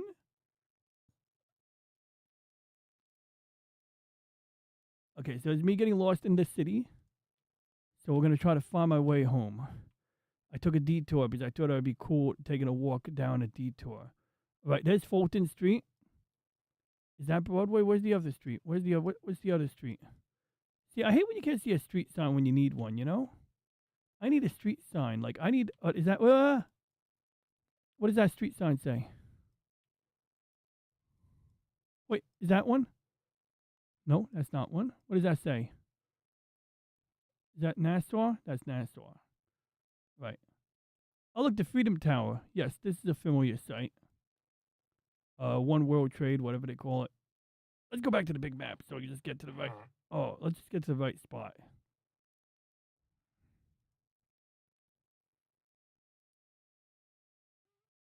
Right, so that's Broadway. I can't move the little guy. I want to move the guy. Let's get our street view and move the guy to the right place. This is definitely a spot here. That's the Fulton Street train station. Yeah, this is it. Okay, cool. So I come out over here. There we go. Okay, that's it. Got the scaffolding. Look at that. It looks like the Ghostbuster Firehouse, but it's not. I've seen the Ghostbuster Firehouse, and it's not this. But it looks like, see, don't that look like Ghostbuster Firehouse? So I come out of this building here, right? And usually you see a bunch of Uber Eats and, you know, DoorDash people just hanging out here. And typically I'll go south from this position. Sometimes I'll go down this side street here to go to the deli, and I'll loop around the block, and I'll come out over here. But if I'm going to my bus stop, in fact, that's my bus. Wait, what does that say? Yep. No, that's not my bus. That's the one that goes to the other side of the island. But I go on the other two buses. There's actually 3 buses I can hop on.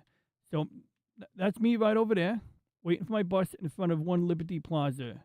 There's a McDonald's right over here, so sometimes if I'm hungry, I can get McDonald's. But you'll usually see me kind of hanging out over here, and I'll hop onto this very bus, and that's my friend John right there. Or is that, that might be Will. That might be my boy Will, although he don't look as tanned as Will. That's a Sim 1C. I usually get on the 3, 4, or I shouldn't even be telling you guys what buses I get on, but I get on these other buses. But it goes to the same stop. In fact, you can see all the bus numbers on the sign there, see? I get on one of the buses except for the one. So now, sometimes there's a line at the bus stop, and my concern is that if I wait on that line and my bus comes, I'm going to be standing. And you don't want to stand on an express bus because you got like 2 rows. You got like 2 seats here, 2 seats here, and you got an aisle. And the idea is that you walk through the aisle, you find a seat, you plop your butt down. You may get a window seat, you may get an aisle seat. If you get a window seat, you kind of just hope the person sitting in a seat next to the aisle doesn't fall asleep and trap you in there. You also hope the bus doesn't get so crowded that you got to shuffle through a crowd of people before, the bus starts moving on from your stop. But anyway, the ideal, luckily, is I leave work at like pretty much at 7:30, 8 o'clock, 7:30 typically. So, I get past the rush hour period, right? There's no rush. So my goal is just getting a seat so I don't have to stand. So in order to avoid standing on the bus, I go up like about half mile. Go past the church. And right around here, I wait under this scaffolding here. And then the same bus picks me up here 1 stop earlier. I get a seat. It picks people up at the next stop over. Sometimes I bump into my friend. I have a friend who rides the same bus. He's usually already on the bus when I get on it. And then we go to the Battery Tunnel. So, let's go to the Battery Tunnel. What's Slim Nim saying? I should read the chat. My God, there's a lot of chat. I gotta catch up. Oh shit, I wasn't showing you the fucking thing. Shit, fuck, piss. God damn it. Son of a bitch. Alright, back to this street area here. Okay, so I get on the bus over here. Right? But if there's a line over here, I freaking hate when I don't share my screen. If there's a line over here, I go 1 stop early. I let the bus pick me up at a earlier stop. So I go all the way up here past Fulton, past Vesey, right near Vesey. I wait for the bus at the next stop over, which is somewhere here. And then, boom, now I get on the bus, and the people waiting online down by Zuccotti Park, they don't get a seat, but I get a seat. And it's worked out really well for me. Plus, I find there's more socialization opportunities at the stop up there. And there's plenty of ways to socialize with people. I just think the opportunities are better over there. But that's besides the point. And Zuccotti Park, I have a video on my old YouTube channel where I went here, and I thought it was called Liberty Park, but I think it's because it's next to Liberty Street, so I made a mistake. I thought Liberty Street and Liberty Park were the same thing. This is where people were kind of protesting Occupy Wall Street right over here. They had a bunch of signs, and actually there's a ton of cool artwork there that I took pictures of. I met a bunch of communists there. It was really weird. They were wearing like olive drab green jackets, and they were all calling each other comrade. It was really weird, man. I mean, they were nice to me, but I also didn't tell them what kind of person I was. But I had a bunch of CDs with like literature that wasn't communist, and I slipped it into that commie library. Like I literally like said, "Oh yeah, I got some literature," and I slipped it into that communist library. So now maybe someone would come there and get some non-communist literature so they could learn something that is actually true. So anyway, then if you want to take the ferry, you take the ferry over here. But if I take the ferry, I still have to go a half-hour boat ride, take a half-hour boat ride, and then I got to and then somewhere over here is the building for Men in Black. Remember the tunnel, the battery tunnel? The building for Men in Black is here. And the underground bunker with the aliens is over here too. So then we get into the tunnel. There's really rich people living over there. Let's get the fuck out of here. I'll just show you the tunnel. So the tunnel, you got to go this way. It goes under the parking garage, municipal parking garage, and then underneath the building from the movie Men in Black. You go through the tunnel, and you can see the tunnel is delineated by these two lines here. The battery tunnel brings me back into Brooklyn. So yeah, I leave Brooklyn, go to Manhattan, and I go back to Brooklyn. But now the bus is above ground. We go to the Gowanus Expressway. That's this little yellow line here. You get stuck in traffic, maybe not. And then I think we go this way because the Belt Parkway is here. The Gowanus goes this way. And then you get on the Verrazano Narrows Bridge, which I think we should get a 3D image of that because it looks beautiful. It's actually very nice and scenic. Here, let's stand on the ground and see what the Verrazano looks like, huh? Named after a nice Italian guy. Because us Italians built the world. See? A bridge built, named after a Guinea just like me. Italian representation at its best. And this bridge allegedly conforms to the curvature of the Earth. I mean, it does. But what I mean is I don't think this Boeing shape is the curvature of the Earth. I think it's just the way the bridge has to be, expand and contract. And then that brings me to my borough. Then, depending on what bus I get on, it stops at a number of stops on Staten Island, which is this little patch of land over here. Or the bus I sometimes pick drops me off, like as soon as it gets off the expressway, like it goes across from the east side of the island to the west shore. And then at the first stop near the west shore, I get off. It's a slightly longer walk, but now I don't have to sit on the bus. It's, easier for me because, sooner I get off the bus, the better sometimes, right? So yeah, that's my commute. Why was I talking about my commute again? Ooh, there's a video about raising my hair. Let's check this out. Thanks, Lim. My husband is a legal immigrant. He came to the United States from England That will not raise back my in hair. 2018. He did everything the right way. I would describe my husband, Did he do everything the right way? I mean, I guess fully Brit, although now has his green card in the process for citizenship. I would describe him as more American than a lot of Americans who are currently citizens. He loves this country. He understands the freedoms that we have. He sees the trajectory Hey, isn't it Riley Gaines?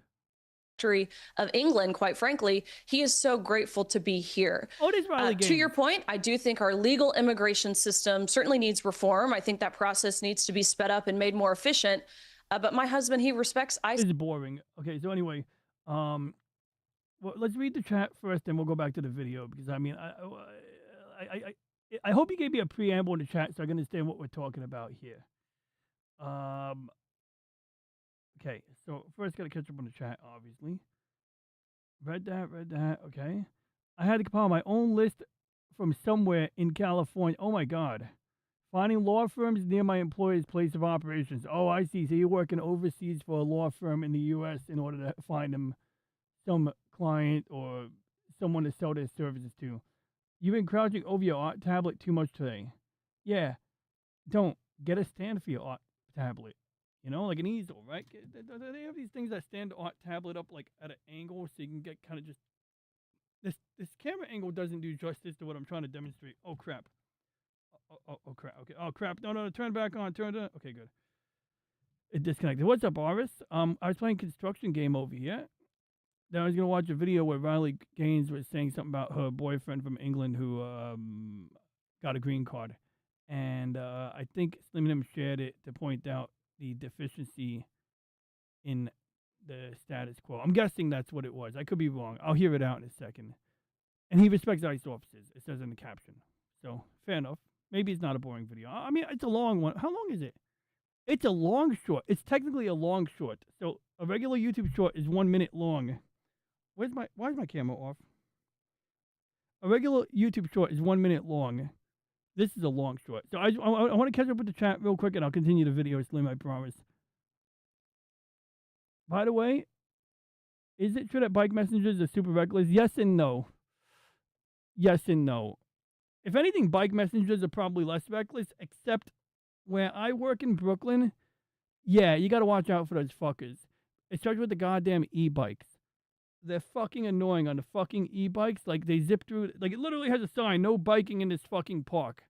And they come in there on an electric bike, and I just want to put my fucking leg out, but I don't want to break my leg, you know what I mean? So I don't. But I feel like I should. But then on the other hand, I order food delivery sometimes too.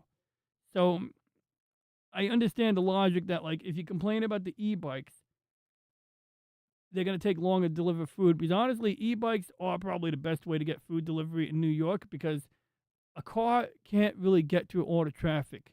A bike can. So while in a borough like Staten Island, it's better to drive around to deliver food, in Brooklyn, it's better to ride a bike, like an e-bike. If for whatever reason they've allowed e-bikes to fit in this gray area, legally speaking, I don't fully, understand it. I know under Giuliani, they started banning those gas-powered mopeds. Like, basically, they said, hey, look, if it goes faster than 5 miles an hour, you need a license.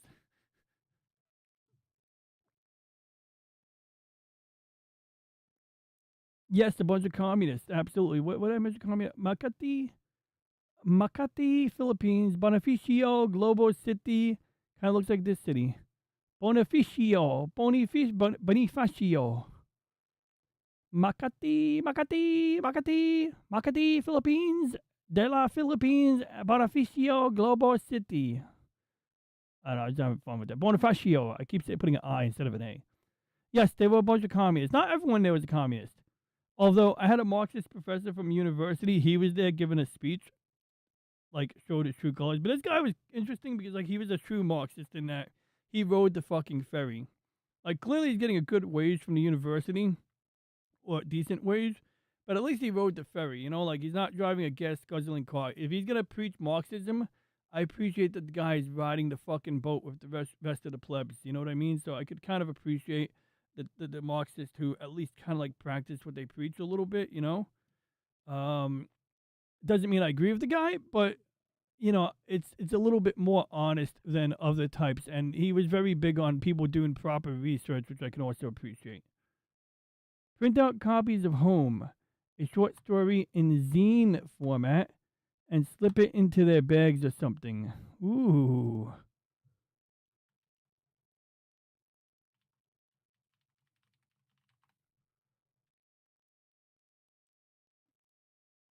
Making a note of that.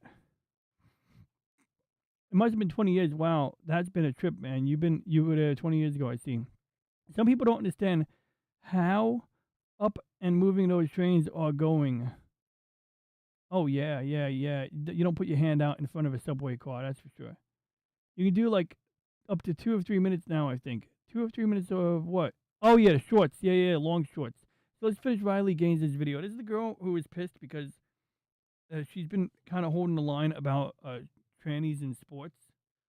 In particular, the idea that, like, biological males shouldn't be competing with biological females is kind of her big thing. And one time she went to give a speech at a university, and she was basically, like, trapped in a room while an angry mob was outside, and university security didn't really do shit for her. Kind of messed up. But I get it. It's a actually I don't get it, but it is a inflammatory topic, right? But this is about immigration, I believe. Officers. I don't understand what is with this conservative movement to qualify somebody's Americanness. Who are you to say that somebody is more or less American because of their adherence to certain political issues? Isn't that inherently un-American? Oh, okay, so he's being a pain in her ass. Okay, I thought she was like preaching his angle. Let me see this from the beginning so I can understand it. Okay, so Piers Morgan, usually they have one smart person and a handful of dumb people, or like two smart people. And then Piers Morgan is funny. Piers is sort of like, he just loves, like he's like the Emperor from Star Wars. Like he's like, yes, yes. Like he just loves when they fight. Like if you ever watch this guy, it's just that's his thing. He loves watching his guests like eat each other alive. Fixie bike messengers? Oh God, I hope there's no fixie bike messengers. No, there's no such thing as that. One, fixie's a dumb bike to have for anything but doing tricks. Like they're cool if you want to do wheelies and you want tight control over the those little maneuvers. But a fixed gear bike is really not great for range. I mean, I don't think it's great for range. I mean, mechanical simplicity is all there, right? But other than that, yeah. My husband is a legal immigrant. He came to the United States from England back in 2018. Yeah. He did everything the right way. I would describe my husband, I mean, I guess fully Brit, although now has his green card in the process for citizenship. Okay, so she would describe his husband as... I would describe him as more American than a lot of Americans. Well, and it's true. I have a dude who's like, he's from the old Soviet bloc, a friend of mine, right? And when he came to this country in 1989 or 1990, he had to, go through the actual process. For one, as a asylum seeker, he had to stay in another country. So he had to stay in two countries, but ultimately spent like 3 months in Italy because that's the rule. So when you hear this stuff about people, asylum seekers, and they're already in the country, that's not how the fucking rule works. It's just not, that's not the rule. But this dude actually did it by the book. He went to Italy, stayed in Italy 3 months with his mother, his father, and his brother. They went through like, like what do you call it? Interviews with immigration officials. I don't know if they went to the consulate or what, but there was some deal going on. And they were asylum seekers because, they were leaving the Soviet Union. And part of it was that the Soviet Union was trying to draft my friend into the army. His mom got him out. Like, she basically stormed the general and was like, no. And it worked, but his mom understood that their days were numbered. Like, next time the Soviet army came looking for him, there was not going to be a way out.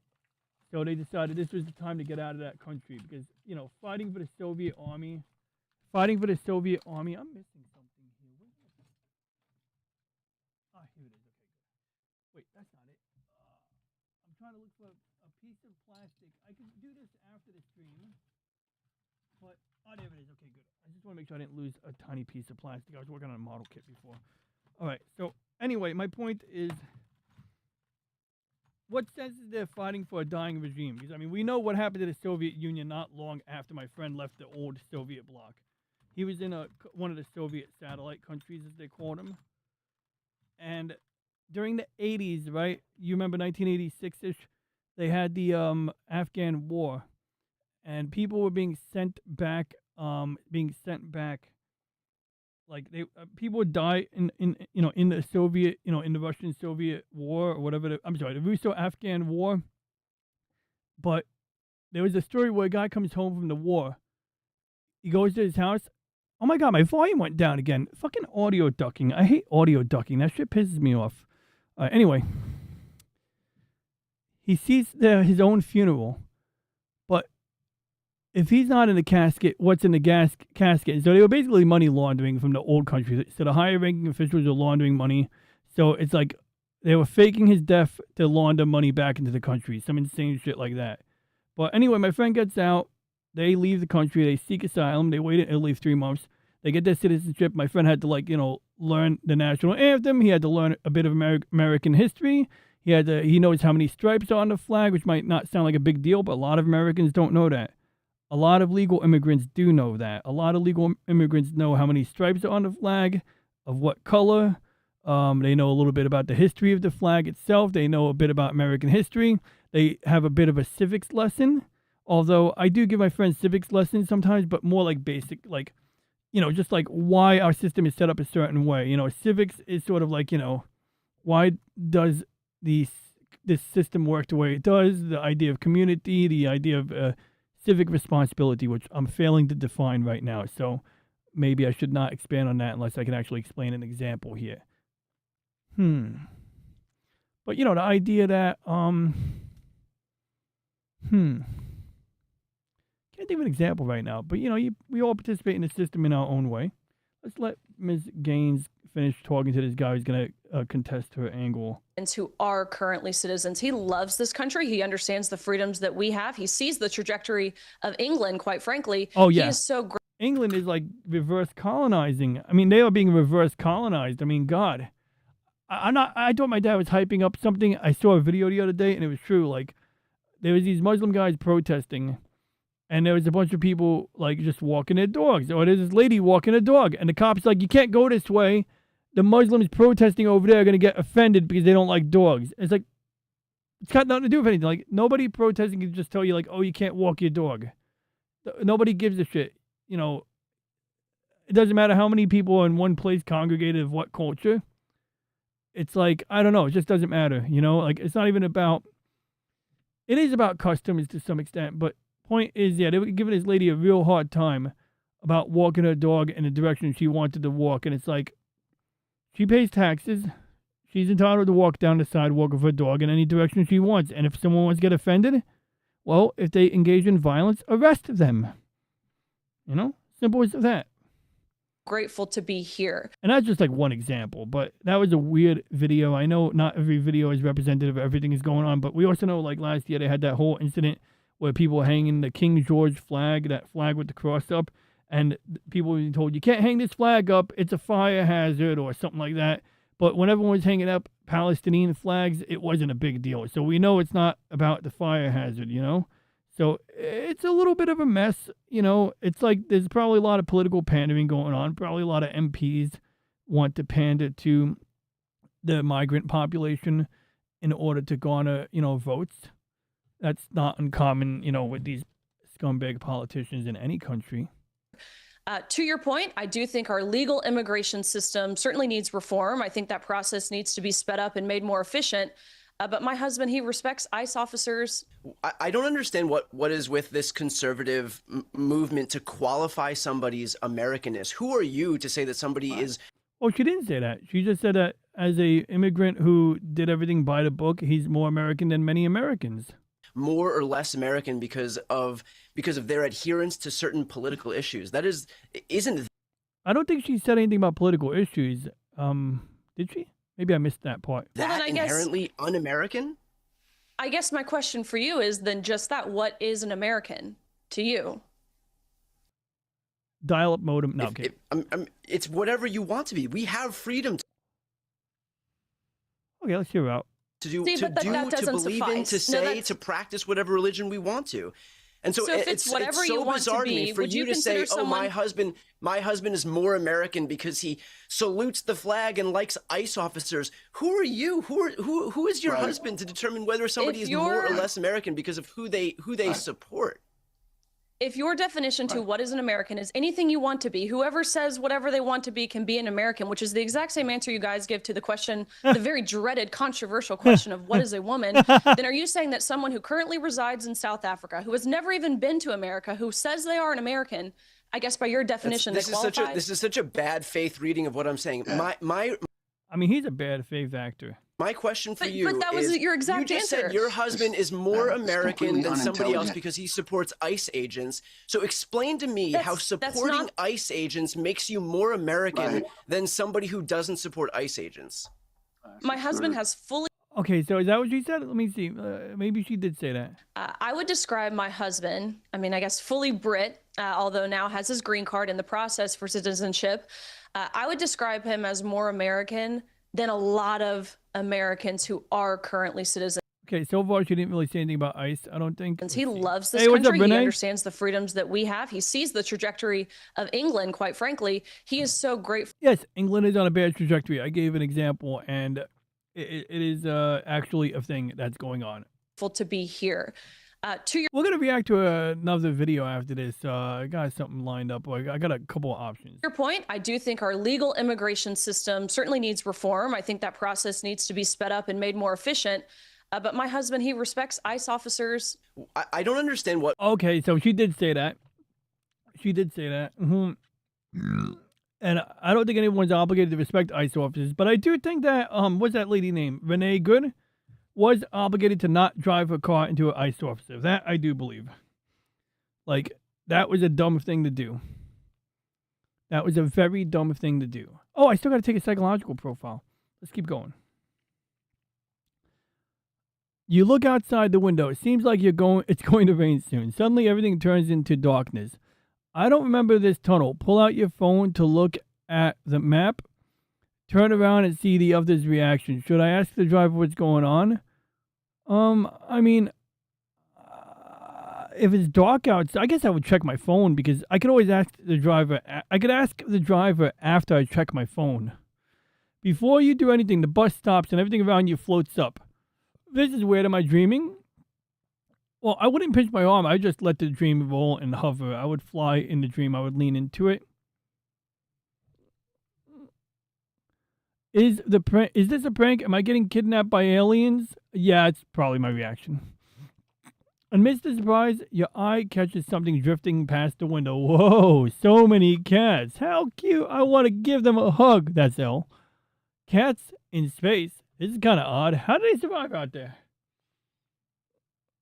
Well, I know I wouldn't be in space because if I'm on a bus and I could breathe, I'm not in space.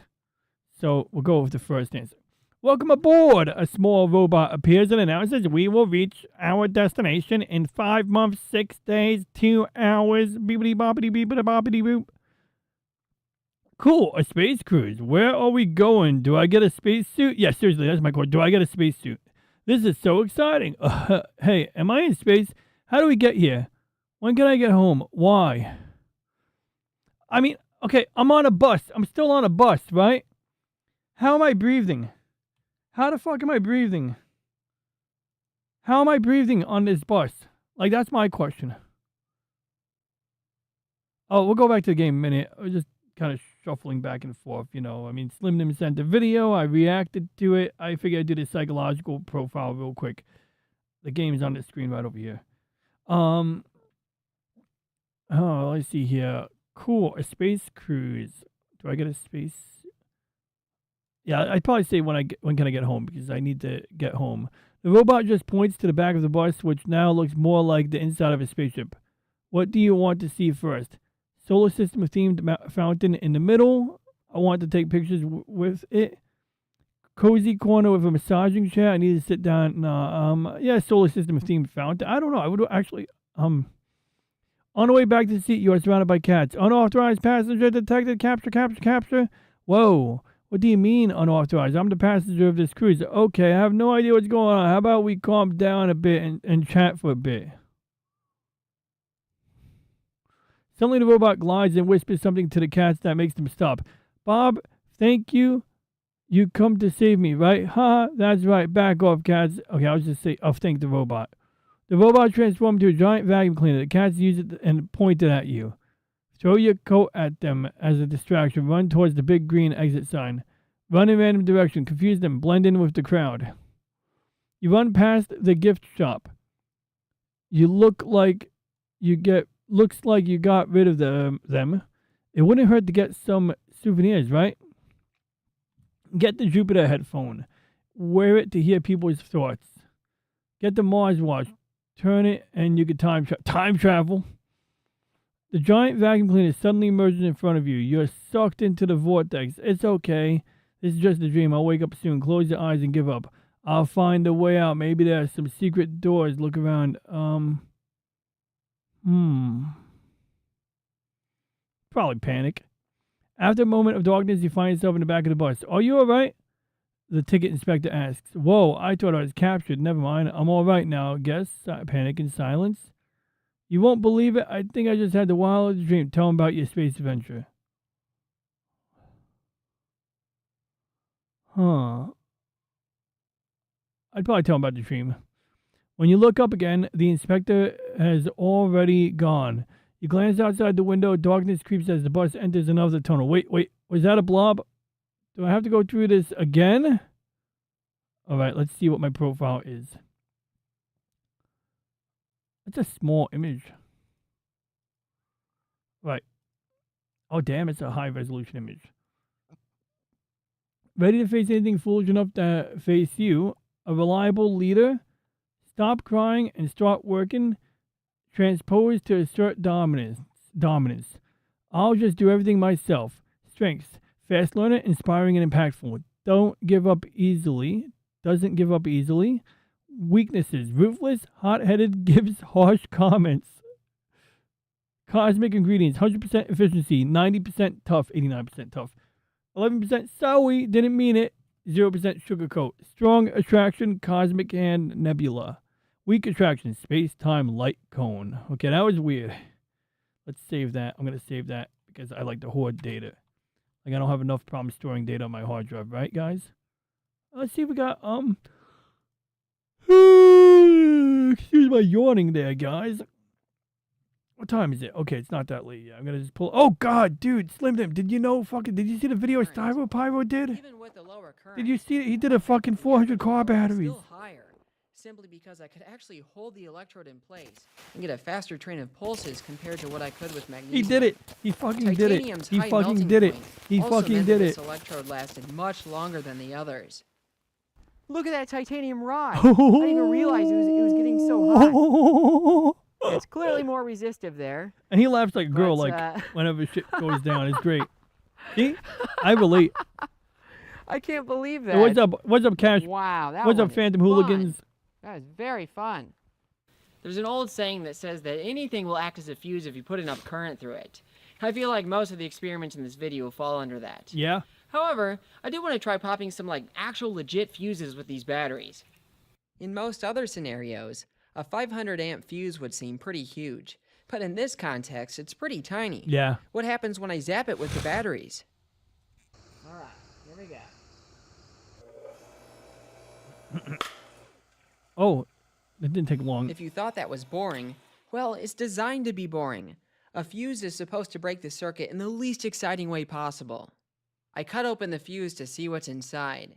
As you can see, it's filled with sand, which prevents it from getting spicy when it blows. Some of the sand actually melted to the fuse element there. Here I have a 1000 amp fuse, and I'm actually going to cut it open first. That way we can... I hope this one is more... This fuse looks to have parallel elements inside. Nothing to write home about, but that vivid green flash was pretty neat. The last one. It's probably just because I got rid of all the sand inside. I refilled the fuse with indium metal to see if anything cooler would happen when No. it zapped. Oh, that was cool. Probably should have done the math on that one because the indium didn't melt at all. Magnetic forces actually bent those tabs cross-sectional area of indium, but look that the magnetic forces actually bent those tabs there. Those are thick tabs. Oh yeah, so that- whenever you run that much electricity through something, there's a magnetic force that bends the metal. Like, That so was, the it's cables pretty he's using silly. get compressed by The slow-mo toroidal shows that the forces. extreme currents may have magnetically ejected the fuse before the indium could melt. Regardless, I doubled up the cable feeding the fuse for the next shot to play it safe. Oh, I'm sorry if that's loud.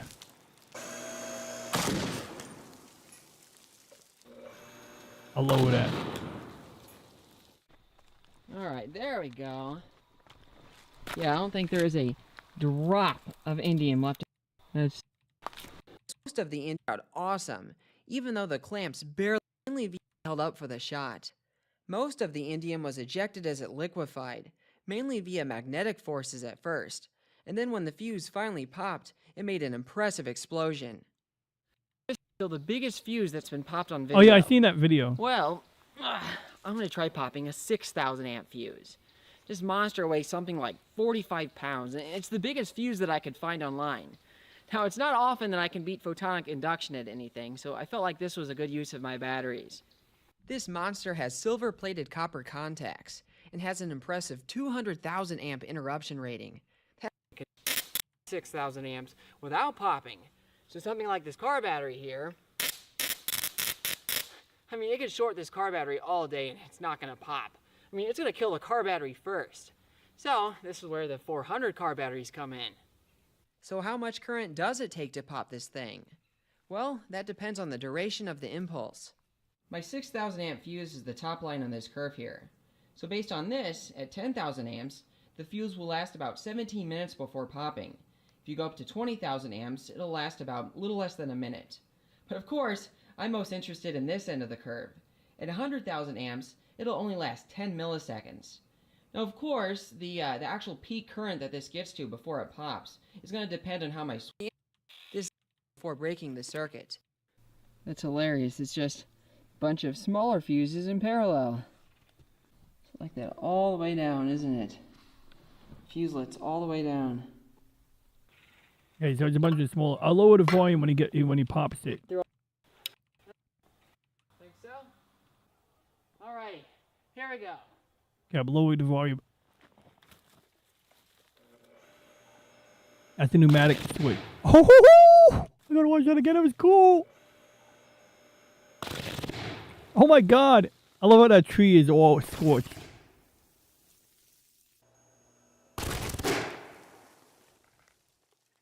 I was already at 20% volume and that shit was I think loud. I popped it. What happened? No way! It melted the contact block. It didn't blow up the fuse. That's crazy. Oh my god. Melted the block first, and it ripped up that C-clamp. Oh my god. That's insane. I'll just have to resituate that, because yeah, the fuse is completely The spark enough. The close-ups show that the fuse itself was completely untouched by this. The sparks were simply from the contacts below burning up and causing the C-clamps to give way as a result. If you wonder why I didn't bolt the fuse to the blocks, it's because the blocks are too uneven from previous experiments, meaning bolts would lead to the same results as the C-clamps. This isn't something I can buff out. A suitable clamp, however, will allow the high points to melt, giving a conduction path with very low resistance.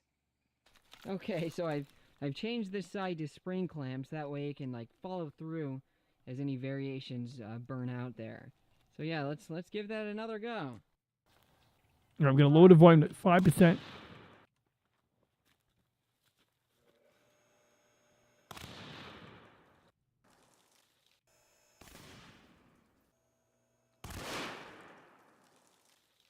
Okay. I'm surprised how clean of a burn through that. Goodness.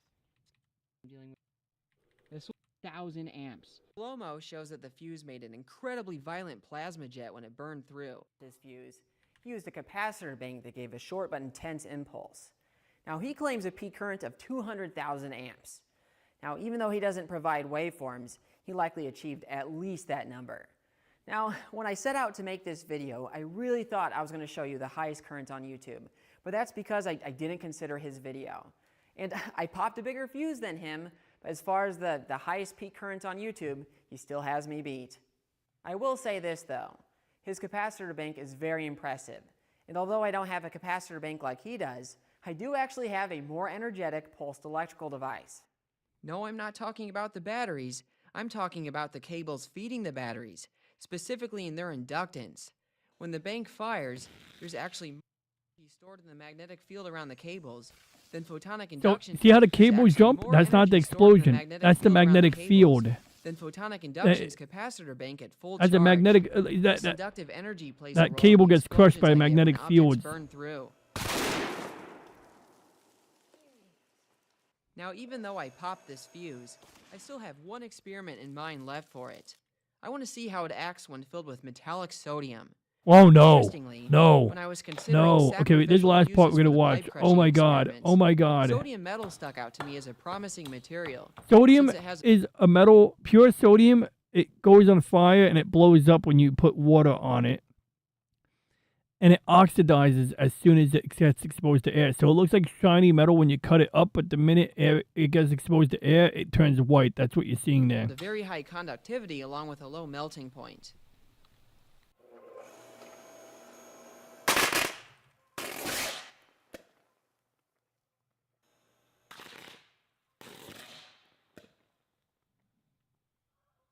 Yeah, just sort of smash it all in the middle of sodium from that shot.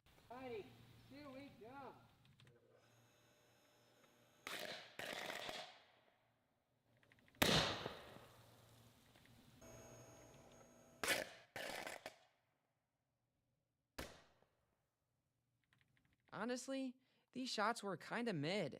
I think sodium's high conductivity actually made it hard to heat up with the batteries. Spraying everything down with a hose afterwards showed Oh, no. little droplets of sodium had Yeah. been splattered See, everywhere. the sodium goes which I afire when you thought was hose it pretty down. funny. Now it's time for my favorite experiments of this whole project, the magnetic experiments. As you've seen, field solved. Now the Just saturate, which means I'm better off not using anything as a core material. Oh, thanks, Doris. Now I'll the see you in a problem- bit. 50,000 amps or so. 50,000 amps or so. So the wire compresses itself. Even at these limited currents, the coil windings are strongly attracted to each other and cause the coil to scrunch up. At 150,000 amps, these forces would be far stronger. I spent a lot of time considering how I was going to make suitable coils without spending a fortune on metal. But after witnessing how any Couple cables on the blocks and tossing a bunch of nuts and bolts around them, the magnetic effects are super obvious.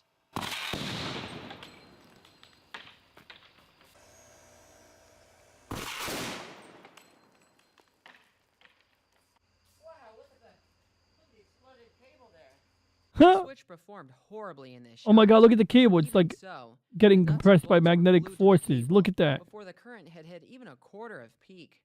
When the cable finally melted through, it managed to catapult some of the bolts across the yard. Anyone that grew up with a CRT TV is probably aware of the fun that can be had when a magnet Oh, he's got a is brought prison near them. TV. Their sensitivity to magnetic fields is the same effect as all the other magnetic forces in this video.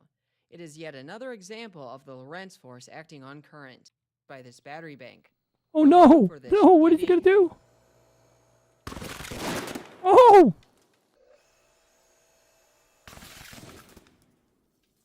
That had an adverse effect on the electronics in this TV. Huh? The magnetic field was so intense that it just turned off. I didn't know that could happen. Oh yeah, the CRT looks different after that. You think that could potentially bolt through that tree, you think? Yeah, let's take a look. Yeah, I think that was a bit excessive because the magnetic field was so strong it just completely deflected the beam off the screen. So, yeah, maybe I need to move it away. Yeah, that plasma shield did some work there. Ripped off one of the C-clamps, and then wrapped that cable back. A peak of 160. So, I'm going to limit the currents by... So, yeah.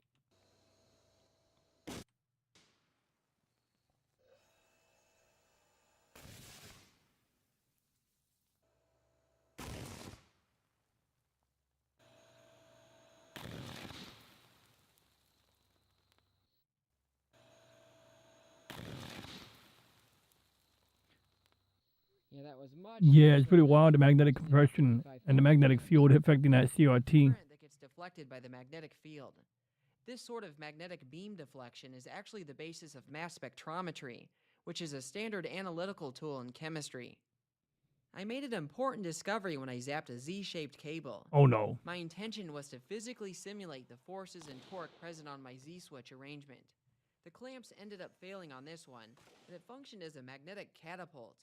If you look closely, cable fragments were ejected so quickly that it managed to do a little tree trimming out in the distance. Huh. The slow-mo shows a lot of cool details. A bunch of magnetic junk got sucked in like in every other shot. But in this one, a little magnetic particle managed to orbit the cable for a bit. Oh The wow. main takeaway from this shot, though, is that the cable is bent from its original arrangement and violently ejected upward, so that these shots gave me an epiphany regarding the mysterious forces that from the straight current through the blocks was causing this. But no, that's completely wrong. Those fields do exactly the opposite. They actually pulled inward via the Z-pinch effect. That means that this mysterious, tremendously strong outward force is actually beating the fierce Z-pinch forces that pull it inward. What's actually going on here is quite profound. I've had to read a lot about fusion power for this project because I'm dealing with fusion levels of current. And the people in this field have done a good job at documenting the just crazy things that happen at extreme currents. Now, sure enough, the same phenomenon that launches items in my setup is actually a huge issue in fusion reactors. So here's the basic idea for what's going on.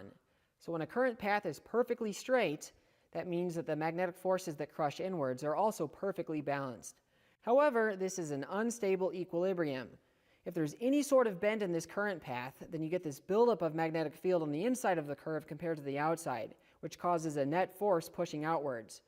Now, of course, this makes the current path make an even bigger bend, which means you have an even bigger force pushing outwards, and you get this runaway force, and this effect is called the kink instability. Now, in my setup, the fact that the current has to make this small bend off the blocks is actually the origin of this incredibly strong force that launches my items.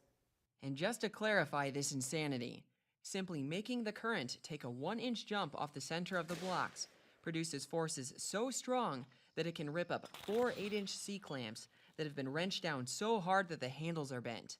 That is the nature of extreme currents for you. Now, I'm lucky in that my current path is through a solid conductor, which means I can just add more clamps or maybe pound the ends flat first to defeat this force. Now, when the conductor is a plasma, like in fusion, this is much harder to deal with. In fact, its instability is The key. Yeah, By pounding the weakest ends link flat, hypothesis. I can mount them closer to the blocks than the 4-aught cable, and the rigidity helps prevent runaway forces compared to the flexible cable as well. But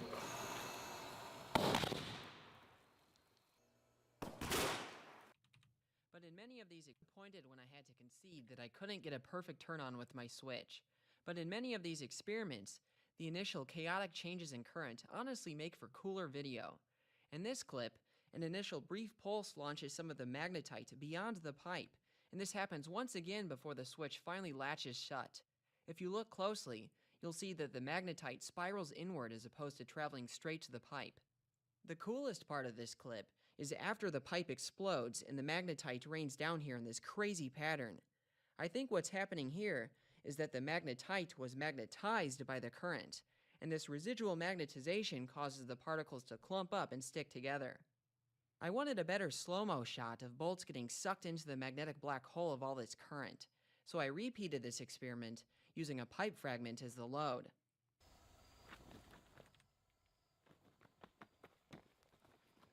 He'll be fine. He practices safety.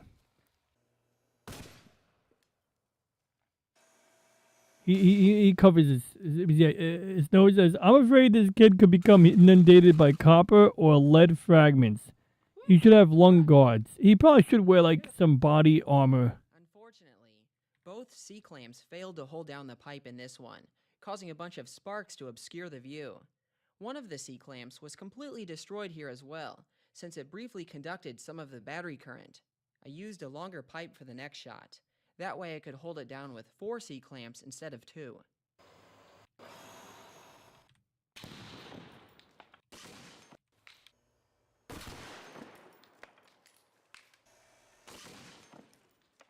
My God, the bolts jump to the wire. He has doctorates? I bet he does. How this one went. Oh yeah. I mean, he's a smart kid. He's not a kid, but you know what I mean. That could just went everywhere. Yeah, looks like a peak of 160,000 amps on that shot. Switch had some issues, but hey, it did its job.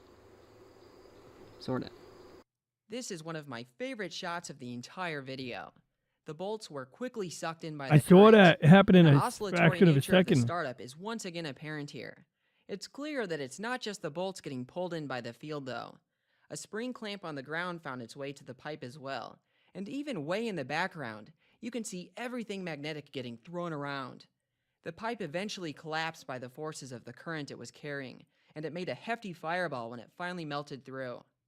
I wanted to see if I could hit a weight limit for the lifting forces, so I placed about 10 pounds of big bolts all around to hit a weight shot.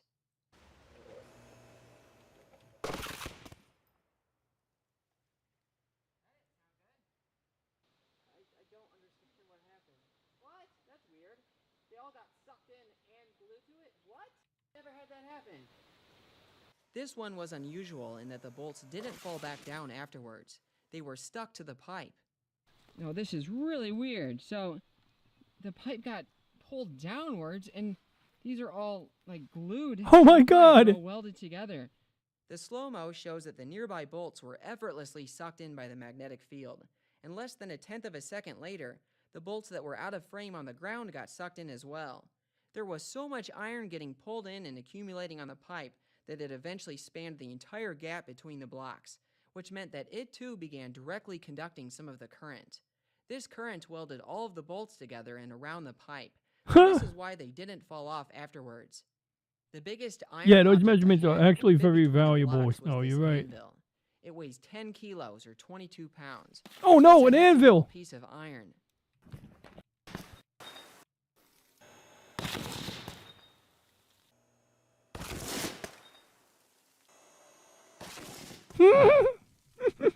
Sounds like the anvil got zapped. Oh my god, that was It cool. never stops being crazy to me that the strongest electromagnet I've gotten to screw around with on video isn't a big coil of wire around an iron core, or even a coil at all. It's merely a straight piece of copper that just so happens to pass an entire thunderstorm's worth of charge in a couple tenths of a second. Much like the big bolts before this, the anvil was pulled up against the copper blocks, causing it to pass some of the current as well, which is the reason for the sparks. I want to point out something surprising about the dirt on the blocks here. I know countless commenters are going to lecture me about dirty contacts increasing resistance and causing problems, but I found that the max current is completely unaffected by whether I clean these or not. Where contact resistance actually matters is in all the little cable connections throughout the bank. Those have to be spotless to get the currents I'm achieving. However, I found that anywhere the current density gets extreme, like the blocks or the switch, the contact interfaces actually melt. Pretty weird, right? I zapped a pipe near an array of compasses and tried to visually map out the fields. Notice how they're pointing all over the place at the start here. This is because of the pieces of iron nearby that have been magnetized from the previous experiments.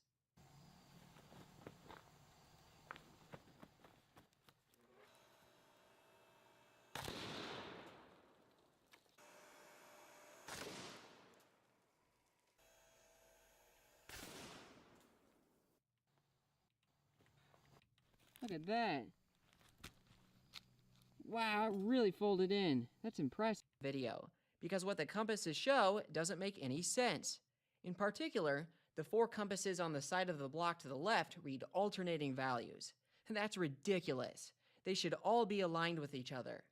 I initially chalked this up to the compasses being cheap garbage and simply reading incorrectly. The pipe crush at the end was so good though that I wanted to include this clip in the video. I decided to give the compasses the benefit of the doubt. I grabbed my box of new compasses and tested them with a magnet. Much to my surprise, they all tested perfectly. That's strange. I had kept the compasses used in the experiment separate since they were dirty, so I grabbed that box and tested them. Lo and behold, some of them read exactly the opposite of what they should. What gives? A compass works on the principle of a magnetized needle aligning itself with a magnetic field. It seems what happened here is that we're magnetized in the opposite direction. That's pretty neat. I had noticed that these pipes have been acting as decent catapults, so I wanted to try intentionally launching something to cause it to melt through in this location. Oh no. Oh no. Yep, we're good. All right, here we go.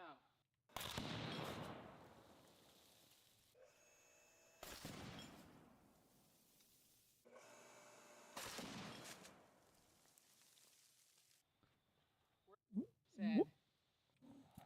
Crispy too. The GoPro. The nut was catapulting the nut to the GoPro oblivion, but the GoPro barely moved. I ended up bolting the nut to the GoPro.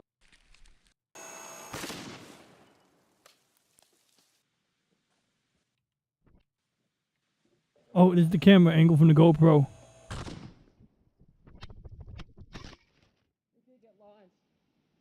It wasn't launched as far as I'd like, but I am impressed how well it held up to the magnetic fields. I've had major issues with my cameras getting EMP'd throughout this video. That's even with them spaced much further away from the big currents. The time has come for the final experiment. Okay, the final one. Shots of this project. Magnetic I'm gonna fluid. see what happens to ferrofluid next to a pipe carrying 160,000 amps.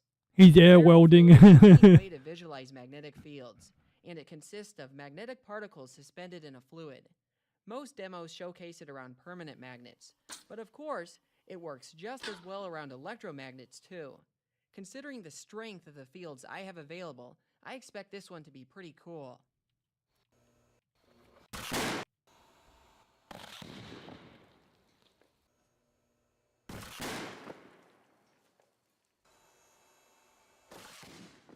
Oh my god. I didn't realize that the dark background wouldn't offer enough contrast against the ferrofluid to see it rise up, but at least the fluid wrapping around the pipe was super obvious. I want to point out the bit of ferrofluid that gets trapped around this little iron post, and that's due to the iron concentrating the fields in this area.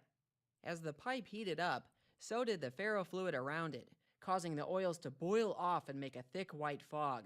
The pipe in this shot was crushed from the current, and when it finally melted through, the sparks ignited the oil vapors and made a huge fireball. I decided to give this another try with a better background, using a piece of wood to offer.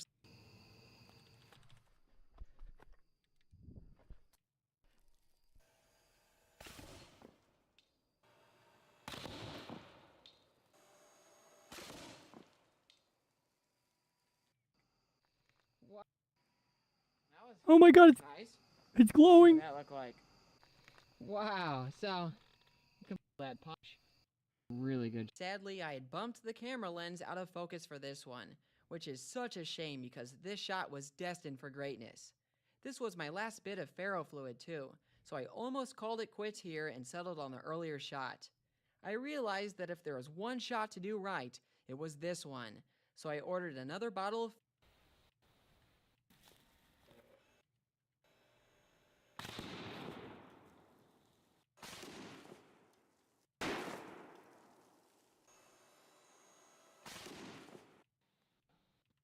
In the span of 1/10 of a second, nearly the entirety of the dish of ferrofluid was slammed up against the pipe, while the total circuit power rose to over 10 million watts. One detail that stands out to me is how the smaller bits of ferrofluid in midair are aligned with the field, and another is that many of the particles take a spiraled path inwards. Just like in the other attempts, the pipe implodes from the 160,000 amps that it passes, and once it melts through, it ignites the hot ferrofluid to make a huge fireball. I think it will be hard for me to ever top a shot like this. I've already mentioned that this video was not my idea. It was actually the company AnyDesk that reached out to me and wanted me to experiment with a bunch of car batteries. And of course, they bought me all the batteries as well as the supplies I need to make this video possible. Now the fact that... I was wondering how he bought so many car batteries, dude. I was like doing math in my head. I was like, let's just say a car battery is $50. Let's just assume it's $50. So 50 times 10 is 500. 500 times 10 is 5,000. So it's like $20,000 in car batteries. That's an optimistic estimate, right? And I was like, I guess he has money, or maybe he raised the money, or maybe he used Patreon, or, and now we know the sponsor, AnyDesk, let's give him credit.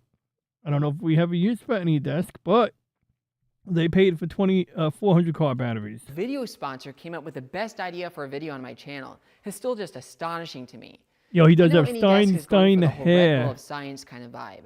And they really hit out of the park with this one, because this was a genius idea for so many reasons. It says Stein, It's but one thing to make an electrical video about something like capacitors or Tesla coils.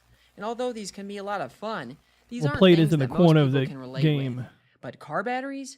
Everybody knows what those are. And Sorry, everybody knows took me a they while are to get back to the powerful. game. It goes far beyond the clickbait So appeal, I'm though. gonna have to figure this These out. car batteries gave me currents rivaling what's seen in multi-billion-dollar facilities. They allowed me to poke the fundamental forces of the universe, and as a result, they allowed me to take footage unlike anything ever recorded before. You can thank AnyDesk for making all of this possible. So what even is AnyDesk? Well, AnyDesk gives you a lightning-fast connection to all your devices. Whether it's your computer, your surveillance network, or even your favorite experimental apparatus, you can manage them from all around the world with low latency and on low bandwidth. With AnyDesk, you can offer tech support for loved ones from the comfort of your home, or help out work clients from wherever life takes you. AnyDesk is free for personal use, and offers business plans that are custom tailored to your IT and work from home needs. AnyDesk is also in the business of supporting some of the coolest science projects on the internet. If you have ideas for ridiculous science experiments that you'd like me or another YouTuber to try, submit them at anydesk.com/science. The ideas that are brought to reality will win cool prizes and lead to the creation of epic videos. So yeah, a big thank you to AnyDesk for making this project possible. So at this point, I've ran out of time to continue the battery experiment. I mean, winter's clearly here, and the cold temperatures dramatically limit the kind of current I can pull from the batteries. That means that any further experiments will have to wait until next year when it warms back up again. So, what will I do with the batteries until then? Well, I'm just going to hibernate out here in the yard. Now, I know this is surprising to most, but the rain and snow really aren't bad for them. I mean, the only critical detail for storing them in the cold is that they're kept fully charged. I mean, the first 100 have been sitting out here for 2 years now. Oh my gosh, the snow is blinding me. But those 2-year-old batteries still test almost new, just because I've always kept them fully charged. Now, if you're curious how I've been charging the batteries, I've just been using this 1500 watt power supply here. Now, if you think this seems small, well, it is.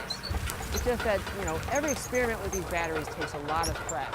So in a typical day, I can really only Oh my do God, I got a few tunnel. shots. I got a tunnel. And, I got a that doesn't tunnel. really discharge them by all my that God. much. So, slowly charging them with this thing is more than adequate. It's great.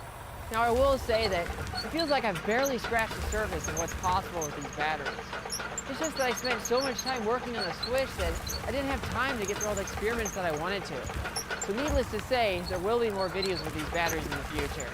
Now, as far as future experiments go, there's a lot I have in mind. I really wanted to melt tungsten underwater, as well as some other underwater experiments. So that's probably like the lowest hanging fruits of future experiments I can do. Now, I know a lot of people want me to wire all these things in series here, but I really just can't think of that many things I'd do with that kind of arrangement. I mean, yeah, I could draw some just ridiculous arcs, but other than that, I really don't feel that it's worth the effort or risk, really. Now, that being said, I did arrange all of these battery sub-banks in a way where I can fairly easily rewire this bank to 500 volts.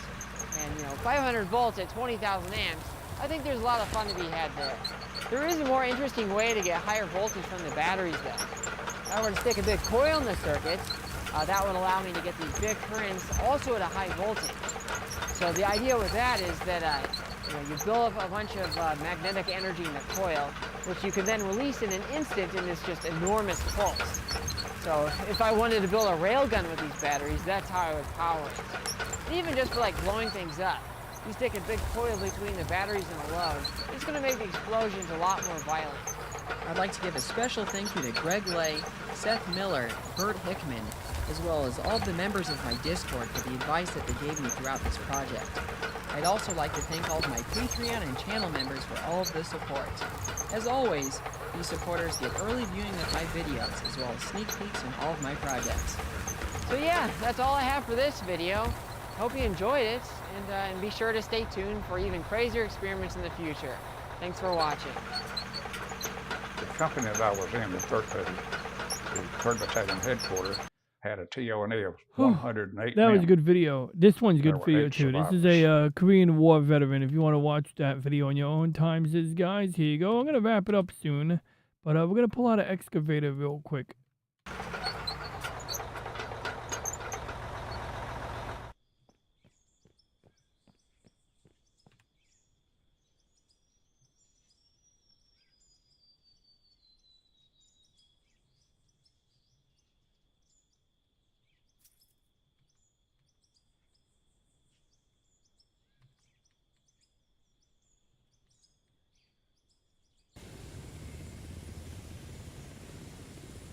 Glad you enjoyed it, Snow.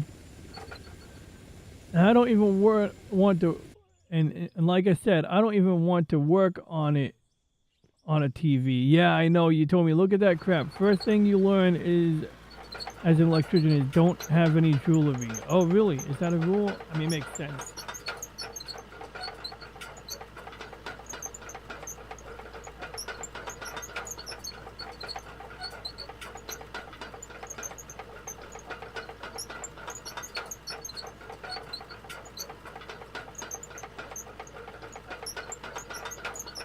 Okay, I should not have driven on that terrain.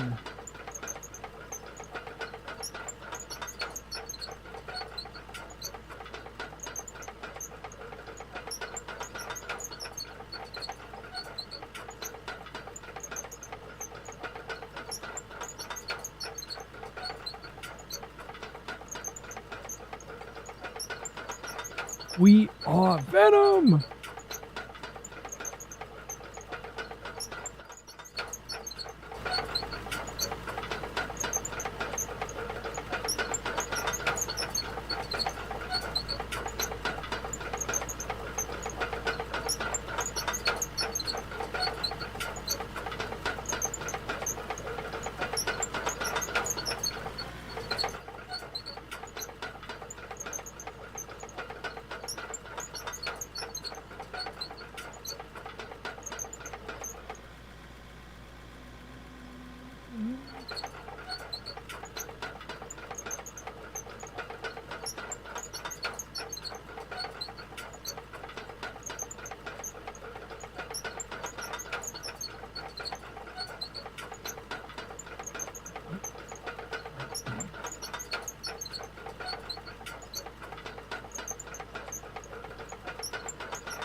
Alright, so let's evaluate my construction site. Or stand on top of this machine, because I'm pretty sure standing on a machine should allow us to properly evaluate everything.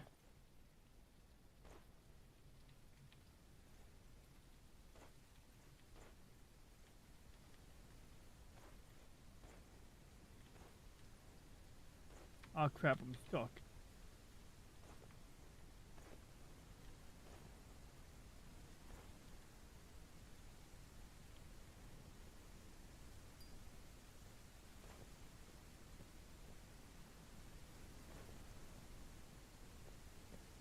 Alright, so in that big ditch, we made a nuke in the ground, right? Well, we screwed up the paving, the grading. It's not really smoothie anymore, so I gotta drive over that with the grader. Really not sure how I'm gonna do this. So, really, I'll show you my basic goal is, if there's a machine in here, it's a tunneler. And I've used the tunneler a couple of times when I first started this game. It's the tunneler right here. You got this machine here, you can see it's got this big, like, cutting head in the front, like the movie Die Hard, and you got this other one here. And it makes the tunnel, but you really gotta, like, you know, make a big opening, and basically you have to have a smooth road going into that opening in the ground to do it. So that's basically what I'm trying to do.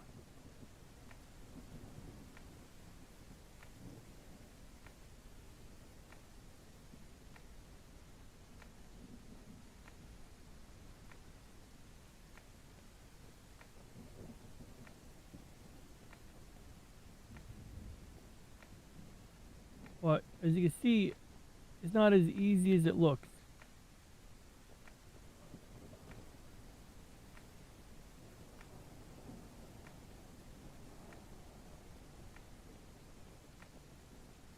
Alright, Lady Misty, have a good night. Thanks for tuning in.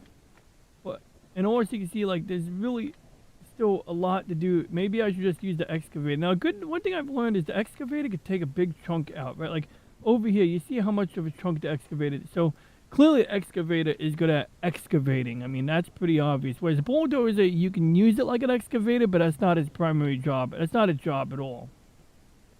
A bulldozer, is sort of like, smoothing things out or moving a large amount of debris out of the way, especially if, like, you have unwanted debris. But you can see how tricky this is. I'm probably going to drive over it with the roller. But I'm not going to take up your time doing that because we're going to go raid Arvis right now. I'm going to go save my game, however that we're going to save my game. Save selected game. I'll revisit this later. I kind of want to play with Space Engine. I want to look at the wonderful sights of our solar system, guys, So, yeah, Reggie, I made a mess at my construction site, but this time I did not lose any machines inside the hole in the ground that I created. So that's the good news. Still got to figure out how I'm going to go about making a smooth path into the large excavation I created with the plowshare nuke so that we can then use a tunnel or maybe make a tunnel. I did accidentally drive a bulldozer in such a way that it started making a tunnel, so you apparently can do that, or at least make the beginnings of a tunnel. But anyway, I want you to say goodnight to everyone. I do want to thank Snow, Lady Mist, Slim Nim, Game Gear Goddess, LCX, Renee, who else was here? We had Phantom Hooligans, Cash Money. We also had DJ Play Nice, Slim Nim. Did I say Slim Nim? Slim Nim gave us a lot of contributions tonight in terms of reactionary videos. Oh, we also watched Styro Pyro hook up 400 car batteries. That was a good time. I also want to thank Wade, Real Wade Nation Gaming Nation, William, and I think that's everyone. Yeah. So I want to thank everyone for tuning in. Reggie, say a quick goodnight. And if you have any other thoughts before you say goodnight, go for it, buddy.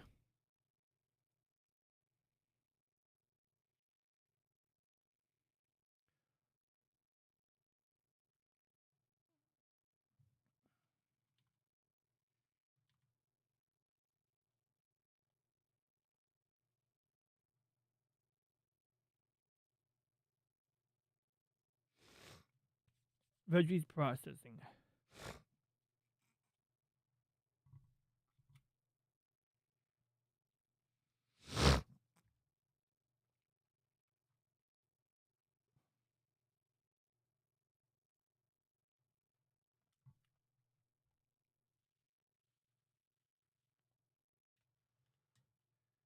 All right, Reggie, say goodnight. All right, buddy. passengers, that brings us to the end of tonight's line. We moved an unreasonable amount of Earth, survived our own civil engineering decisions, and, most importantly, did not permanently entomb any valuable machinery in the glowing crater. By the standards of industry, I am prepared to call that progress. Thanks to Snow, Lady Mist, Slim Nib, Game Gear Goddess, LCX, and special note to Slim Nib for the extra contributions and reaction material. You have all helped turn a routine excavation disaster into a proper evening's entertainment. Good night, everyone. End of line. Who says AI doesn't have a sense? Who says robots and AI don't have a sense of humor? All right, with that being said, for anybody watching on the replay, if you have any questions, comments, ideas, or concerns, please leave a comment. And for now, we shall hereby end transmission as soon as I find the button. Here it is. Once again, thanks for tuning in. You all have a good night. And I'm going to go visit my friend RS218. If you want to raid him, feel free to. If not, have a good night anyway.